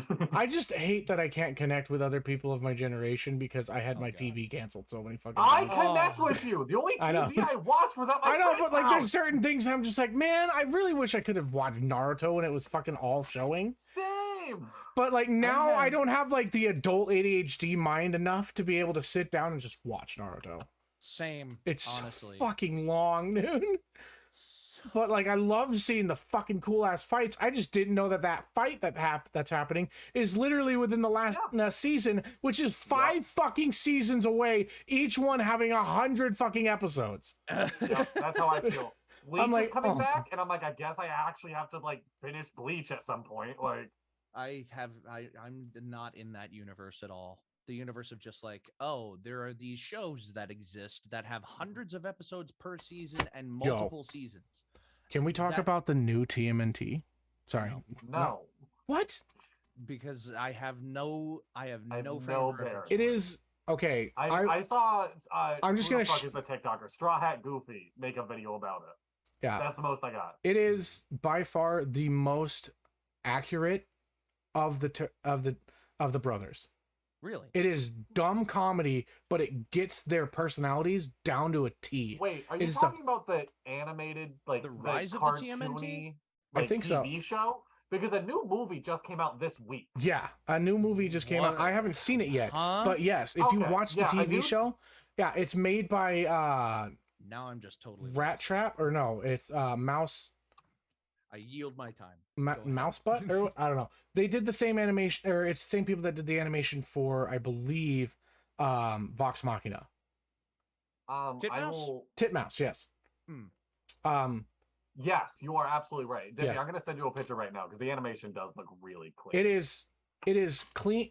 I love the story. I watched it with my son. It is so good. Okay. He loved it so much that he watched it without me for a while. Shit. But I went back and started where I left off and watched the entire thing. It's so fucking good. Like, it's not a story that I'm used to from them, but they got the characteristics and the brotherly, like, it was the first one that I watched that I was just like, these guys are actually fucking brothers. That's an issue I had.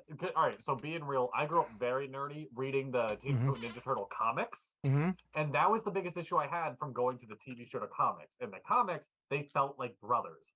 What, Dippy? What are you doing? I have no frame of reference for anything. Oh TMNT. No, dude! TMNT was my shit growing up. It's gonna be down. I want to, no. I want Dippy. This is us with NASCAR, okay? There. Do we hide under the table?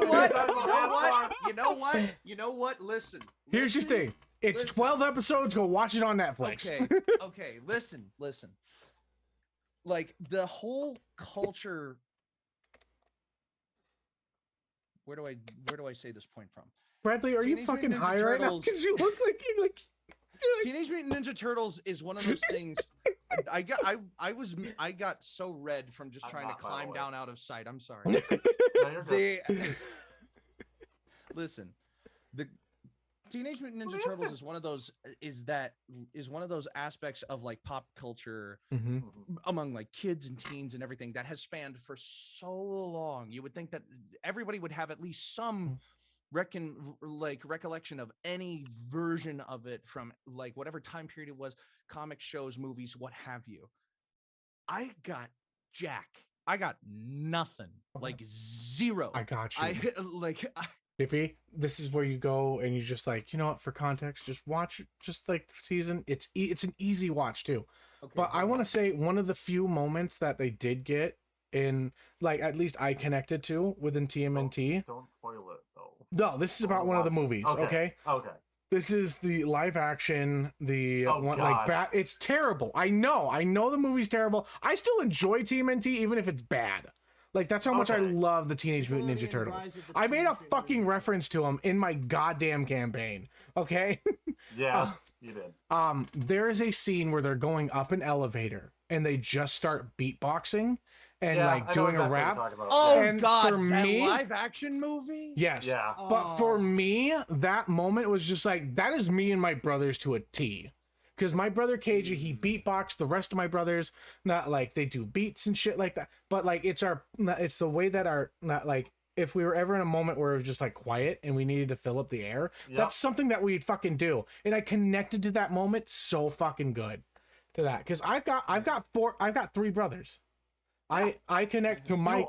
I am Mikey. Added Nickelodeon. That's why I love them so much. Turtles to my Netflix list. All right. Okay, good. Do you guys? I can't guarantee I'm gonna watch it, but do you guys mind if I completely change topics? Sweep the leg. Go. I've been so excited about I throw random magic items at y'all.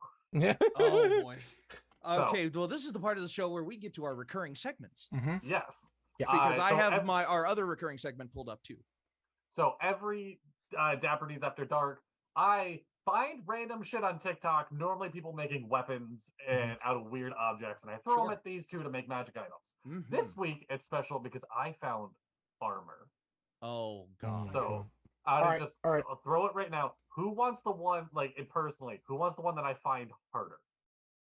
Harder? Give it to me. Yeah. All right, Dono. Okay. Chainmail made out of puzzle pieces. Oh, I fucking love magic this. Armor. Okay. Watch that. This magic armor. Did you? It's so good. Okay, I've got it. And I love that video so fucking much. It's so cool. I got this. This magic item gives you an advantage on investigation checks to be able to find the missing piece of something that's happening. That's so niche. I know. I like it. That's so niche. It gives you advantage and proficiency within investigation. If you have proficiency, it makes it expertise. I like that. I have my own twist on All right, that. yeah, let's hear it. So I'll try to keep it short. Basically, I imagined it being like you find only like half of the pieces of the puzzle that make the armor at first, and you can like put it together and it turns into like a breastplate. And then when it's just the breastplate, you get it's like +1 armor. If you find more and more pieces like scattered throughout your worlds, you're just looking for puzzle pieces. Yeah. And like you're always looking out for puzzle pieces, and when you find them, you add them to your armor. And if you make enough for the sleeves, then it becomes +2 armor. If you find enough to fill out the rest of the body, it becomes +3. And if you finish the armor 100% of the pieces, like all the way through, you get damage immunity to 2 damage types of your choice. Okay. Oh, okay. Hear me out. Oh no. Well, I want you to finish your thing, but no, that was it. Okay, so I love where you're going with this. What if it was like that was part of the thing, is that you just kept finding these puzzle pieces everywhere? What if you could make the sleeve or the magic armor? You can think sword and becomes a +1 sword. Oh my god! And it splits out, and then you still have the +1 to the armor. I love it and and then you're just like, I need a fucking gun, so and then you just start shooting puzzle pieces and shit like that. Hey bud, what's going on? My quick pitch for puzzle armor was it has like, we'll say 3 charges per long rest, and you can expend 1 charge if a creature successfully hits you. You can negate that hit of them succeeding a intelligence saving throw because they get mesmerized by the puzzle itself. Ooh, so it's a magic eye puzzle. Yes. Yeah. Oh my gosh. That's All right. What if they're colorblind? All right. It's fine. All right, Dippy. Well, Dippy, the one I got for you is not practical. This is not something I ever want to see somebody wear. Love it. Chainmail made out of SpaghettiOs. Oh, the mail. So the SpaghettiOs. Chainmail? Yes. Yeah, the little loop SpaghettiOs. Chainmail. Okay. Immediate thoughts. SpaghettiOs. My first immediate question is: are they wet SpaghettiOs or dry SpaghettiOs? I would say wet, but that's just me personally. So I would say thematically, it Italian. It would take one action. It would take one action to don or doff. Yes, because it's so slick. Yeah, you just slide. Yeah. Dexterity saves, or not dexterity saves. Minus. It gives an attacker like -2, or it's not a +2 to your AC. It's like a -2 to the attack. It's a debuff to the enemy. It's a debuff to the attack. Yes. If they hit, they take a minus, and if that brings you below the AC of the armor, then it slips off and misses. That's neat. Yeah. And like it's also one of those things where like if you added like chicken and stars to it, it would do like radiant damage on an Armor of Agathis effect. Listen, if you added like alphabet soup, then you could cast Identify. You killed this. Like, oh my god, that's so good. Yeah. Question: what does radiant damage feel like? I've always thought I made a video about this. In my DMing experience, I've always imagined radiant damage and necrotic damage being the opposites of each other. So necrotic damage is like leprosy. It like skin and fibers and bones are sloughing off of your body, and you're like losing chunks of your flesh because of the necrosis that's developing in your limbs. Like that's necrotic damage to me, something that pulses black in your veins and kills nerves and organs. Radiant damage is something that is so like holy and good to the world that it makes your veins glow white hot, and it is like a cleanser, but in a way that really a bleach a way that bleach is a cleanser, and you don't want to ingest bleach. It's like really so fucking good, pure and clean of damage that it hurts. Yeah, like people who are resistant to it are already clean and pure, and people who are and monsters who are like weak to it, you see their like mutated bulbous bodies like fading away to the radiant damage and turning into like whatever they were before they mutated, or whatever they were before they necrosed or turned evil. So my answer to this is just religious guilt. That's fair.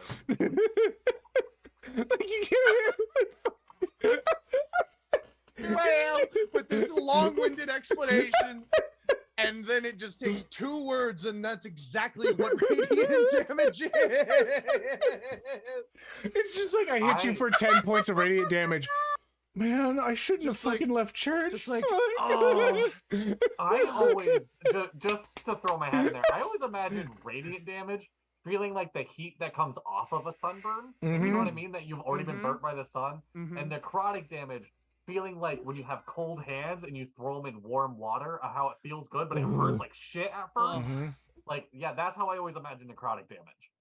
Yeah. Fair enough. Fair enough. By the way, that's one thing that I wanted to touch on very, like, simply in this. Religious trauma or no. Sorry. Things that you say all the time, and you hardly ever realize that you're saying them. I don't like and they this. become like your subliminal or your subconscious. Yeah, at least got like a personal vendetta with this. My friend, I have a very good friend of mine who, all right, this is gonna be a little sappy. There was a point in my life where I thought I might unalive myself. This good friend was very like crazy in a good way. And he thought the best way to do that, to stop you from doing that, is show you how much you care about me. And I'm going to get a tattoo in your honor.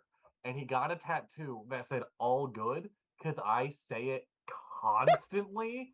It is every other phrase out of my mouth. It's all good. No, don't worry about it. It's all good. It's all good. And to the point where I say it so much, he got it tattooed on his fucking body. Oh my God. Wow. That is commitment. Listen, oh, yeah. If that man lives longer than you, his thing that he's just gonna say at your funeral is just, it's all good. It's all good. Yeah. Then end his fucking speech right there. God. Just like, all right, put him in, and it's just, they don't even lower you in; they just drop the box. It's all good.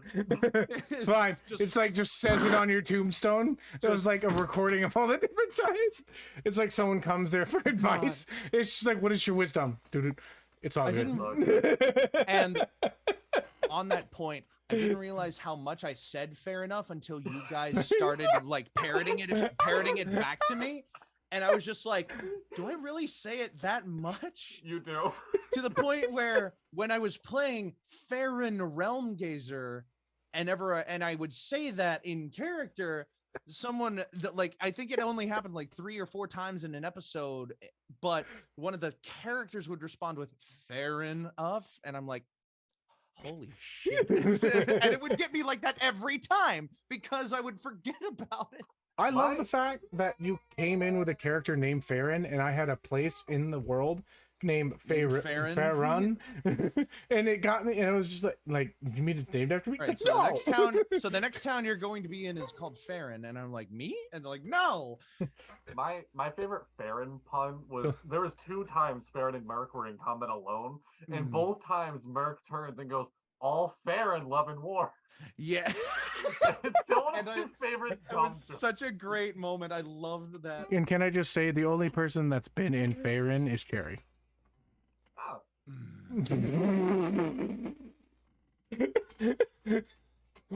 Fuck, dude.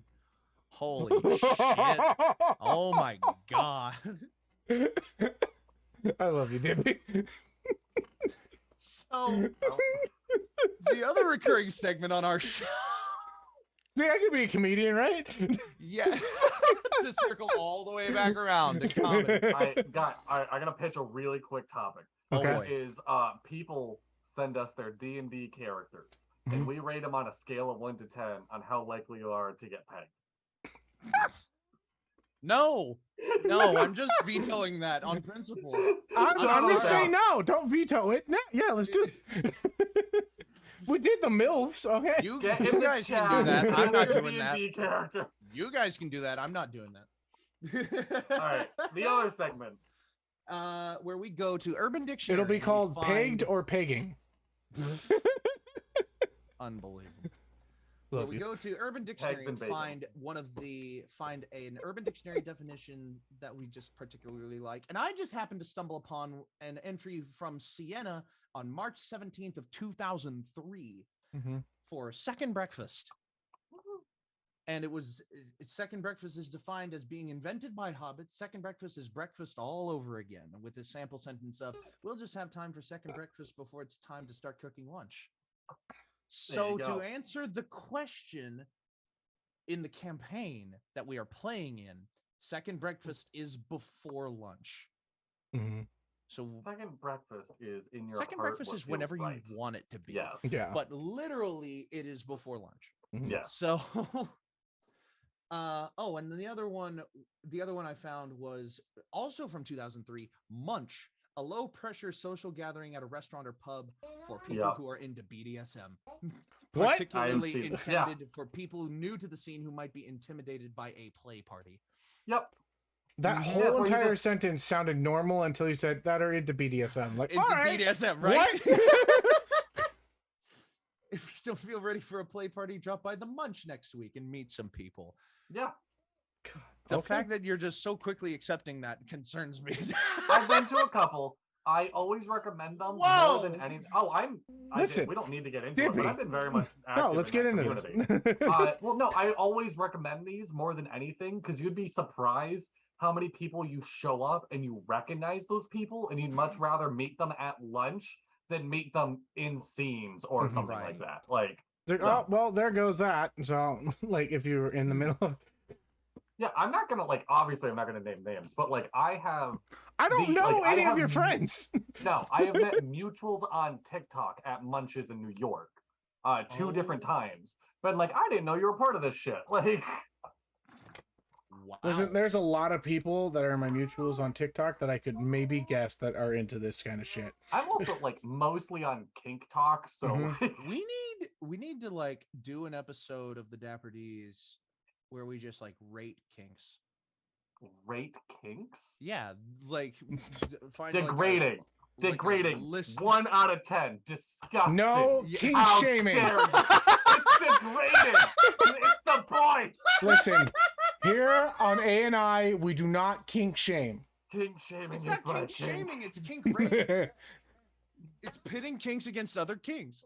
No, that's in what a tournament style bracket. Make a bracket. We make a tournament bracket of kinks to find the best one. Oh my god! I got tentacles going to the 3rd round for $20. Let's go to the 3rd round. Yo, dude, my money is on Mpreg. I'll make it so it's 1 bit, or no, it's not. It's 1 channel point to vote for what you want, and so everybody can vote for it. Incredible. And it'll just be side A, side losing. Feet, get out of here. Did you know that? Okay, so I learned about this whole thing. Apparently, people that are into feet, the problem there is actually a problem that they're the sensory bits. Okay, whatever. It's not a problem. It's just something that's within their brain. It's misfires from so what it is the part of your brain that is mostly devoted to sexual attraction and whatnot can be linked to some of the memory hippocampus for where your limbs are. The 7th sense is your understanding of where your limbs are in space while your eyes are closed. Right. So those 2 areas of the brain can interlock. And so that leads to kinks of feet and whatnot because it's understanding of extremities. Really? Yes. That's it is not intriguing. proven. It is a theory. It's not proven, but it's very strong theory. They have a lot of evidence for this. And there is a lot of evidence showing that kinks. Can I also say there's some dumb shit that we've done research in? Yes. Yes. There is. We have done whole studies of what cocaine does to rats. What the fuck do you think it's gonna do to those fish? Fucking kill. It's gonna make them more rat-like, honestly. Oh god. Yeah, the stuff that money gets funneled towards for science. I have a friend who likes thighs, people like feet. Listen. Thighs though. Thighs though. Thighs though. Yes, crush me, mommy. Okay.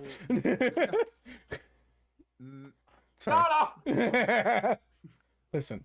So one of the last things I wanted to do before coming to a close to this episode was going to the subreddit r/1liners because we talked about it so much. Ooh. So I went top this week, and we could change it to top this month or this year, whatever, just depending on. Here, I will also open it up, and I will go to a different top, and we can go back and forth. Go to a different, like, or maybe even like a different. Well, yeah, sure. I'm gonna do my own thing. I don't think I've ever opened Reddit on my desktop before. So the top this week is. I'm just from this point forward. This is almost like a try not to laugh. Whichever ones break us. Deal. Yes. Yeah. We just go back and forth trying to break the other one. And if Dono let's just go. Go for it. Mm-hmm. It's been an odd morning. First, I found a hat full of money. Then I got chased by a guy with a guitar.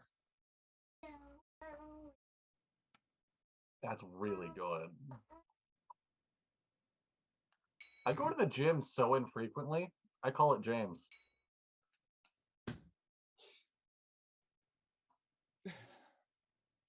A good paradox. A good paradox. Read it first. Okay. Wait, is Dono getting involved in this? Dono's doing something. Dono's doing something. I don't know what.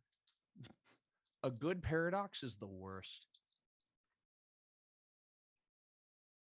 Oh, that's really clever. That's so good.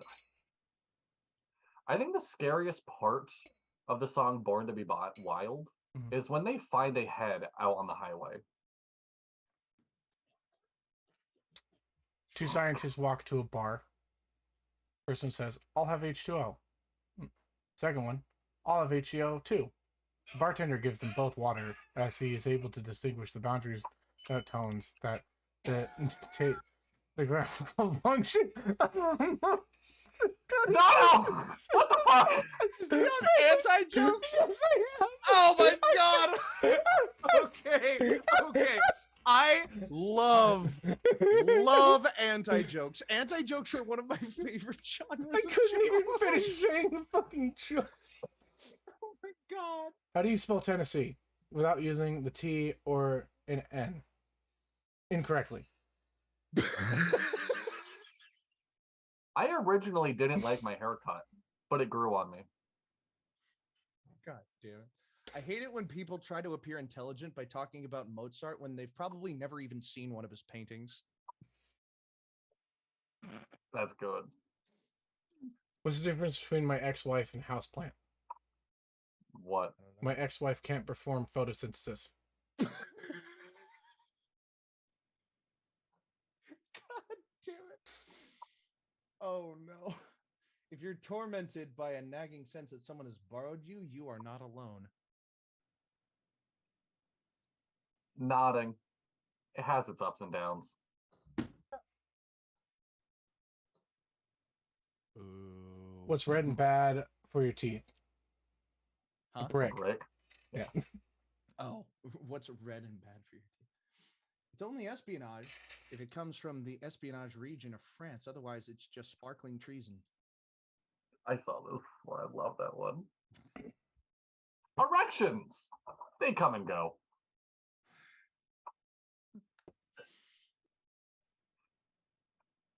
Will, screams Captain Barnabas, feared the captain of the pirate ship Golden Doubloon, whose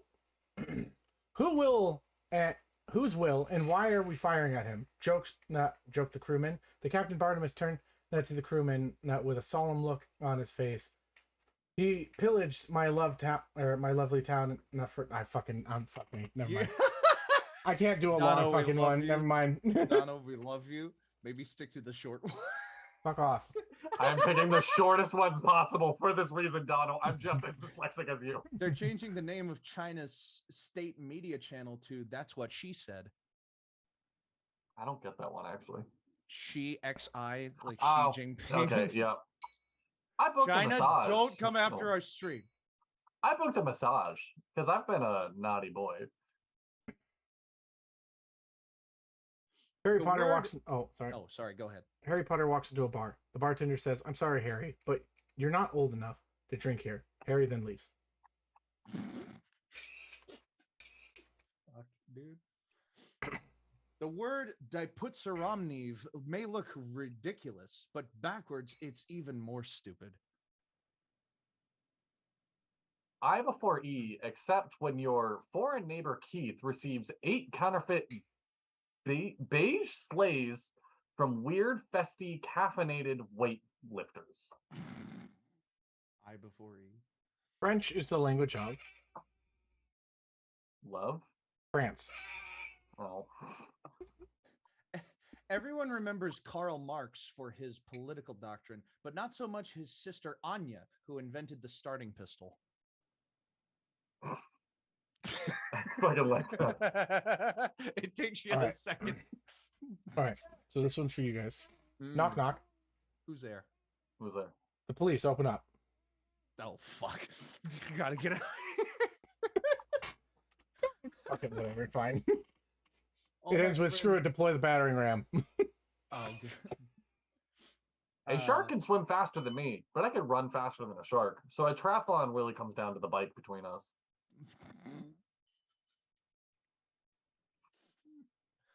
Wow. Remarkable. All my friends have a great bucket list, but mine is a little pale in comparison. That's good. Like, that's just good. I don't think this is an actual joke. Someone just made a dumb comment. It says, I just found out Nick Cannon has so many kids. Sex. What? I don't know why that's so fun. I love shit posts so much. It just says, I just found out Nick Cannon has so many kids. And then under it just says, sex. Sex. I love shit posts. What? I'm sorry, what? Woman says, hey, doctor. Or woman says to her doctor, hey, doctor, I need something to help my husband out in the bedroom. The doctor suggests that her husband go to a urologist who wrote him a prescription for Viagra. I don't get that one. It's an anti-joke. It's just real life, my guy. Oh, God. No, I just came across one I can't say. I'm not going to say it. Okay. I'll say it after stream. Have you ever noticed that only one company makes Monopoly? Fuck, dude. Is that even true though? Like, yes, aren't all of the novelty versions of Monopoly made by different people? It's still licensed by Hasbro. Hasbro still gets money from it. Like, fair enough.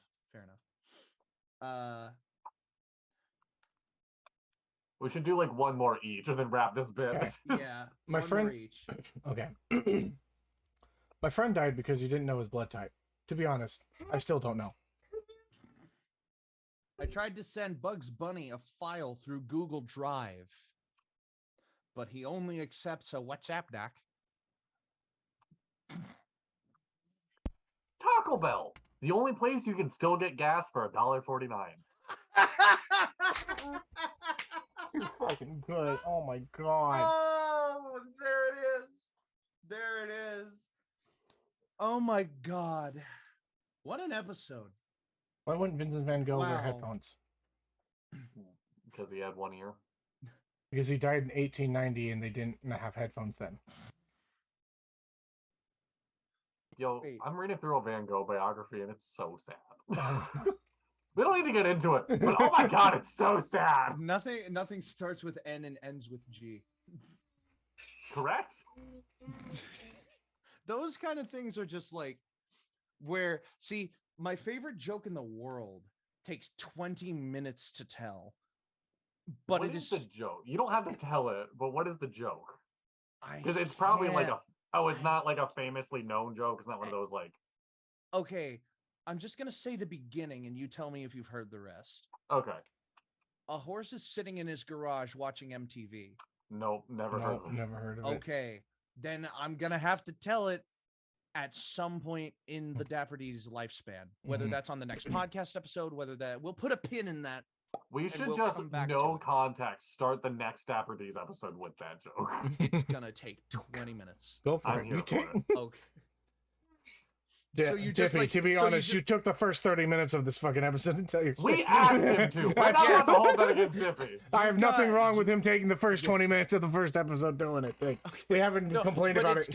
But if we're doing that, which by the way, the next I wasn't trying to rip on him at all, Dadley. I was just kind of pointing that shit out. The next podcast episode would be September 26th. Oh yeah, because we're skipping Labor Day. Mm-hmm. Wait, why is it September 26th? Or are we skipping more than one Monday? No, it's September 26th is the last Monday of September. Oh, next podcast. I was thinking the next Dapper D's podcast episode. Yeah. No. The next podcast episode. Unless you wanted it to literally be the next Dapper D's episode, which at this point, are we doing starting the the rotation again? Oh no, wait, that is Labor Day. I don't care if y'all do the it's Labor Day. I'm not doing this. It's Labor Day. You got a good point. It is we're on not. Labor Day. I don't think we're gonna do a Labor Day episode. I'm down for let's do 1 o'clock in the morning. I'm gonna be hammered drunk. Let's do. We've Inquisition this week, right? This week we're supposed to. Yeah. Okay. Should be. Yeah. Like I haven't heard so otherwise. Excited. All right. I think now is a good time to end this episode. Yeah. Yeah. We should. All right. Yeah. This has been a good episode. 100%. Like comedy and like Kink. introspection and nostalgia. Like, what a great episode. Well, So- on that note, does anyone have any life advice? Oh gosh. Stay chill, my guys. There you go. Wear your loudest outfit to a comedy show if you are the type of person who can bounce off of a comedian as much as they bounce off you. Challenge accepted. Make a group chat of your friends just to do fit checks, because I actually put effort into what I wear again, and it helped me crawl out of a little depression hole of mine. Mm-hmm. Hey, So thanks, guys. You're welcome. you're welcome. Honestly, love it, even though I have the same shit on every single day. Oh, and I also, wore the same Batman tank top for 3 days, and everyone kept sending fit checks, and I was like, oh, I need to actually get dressed. also buy a giant pair of prop scissors. You never know when you're going to need to cut somebody out of your life. All right. Till next All time, right. your adventure matters. Well, for initiative. And Bye-bye. stay dapper. Yep. Bye-bye. Ah, my water. Bye. I dropped my water.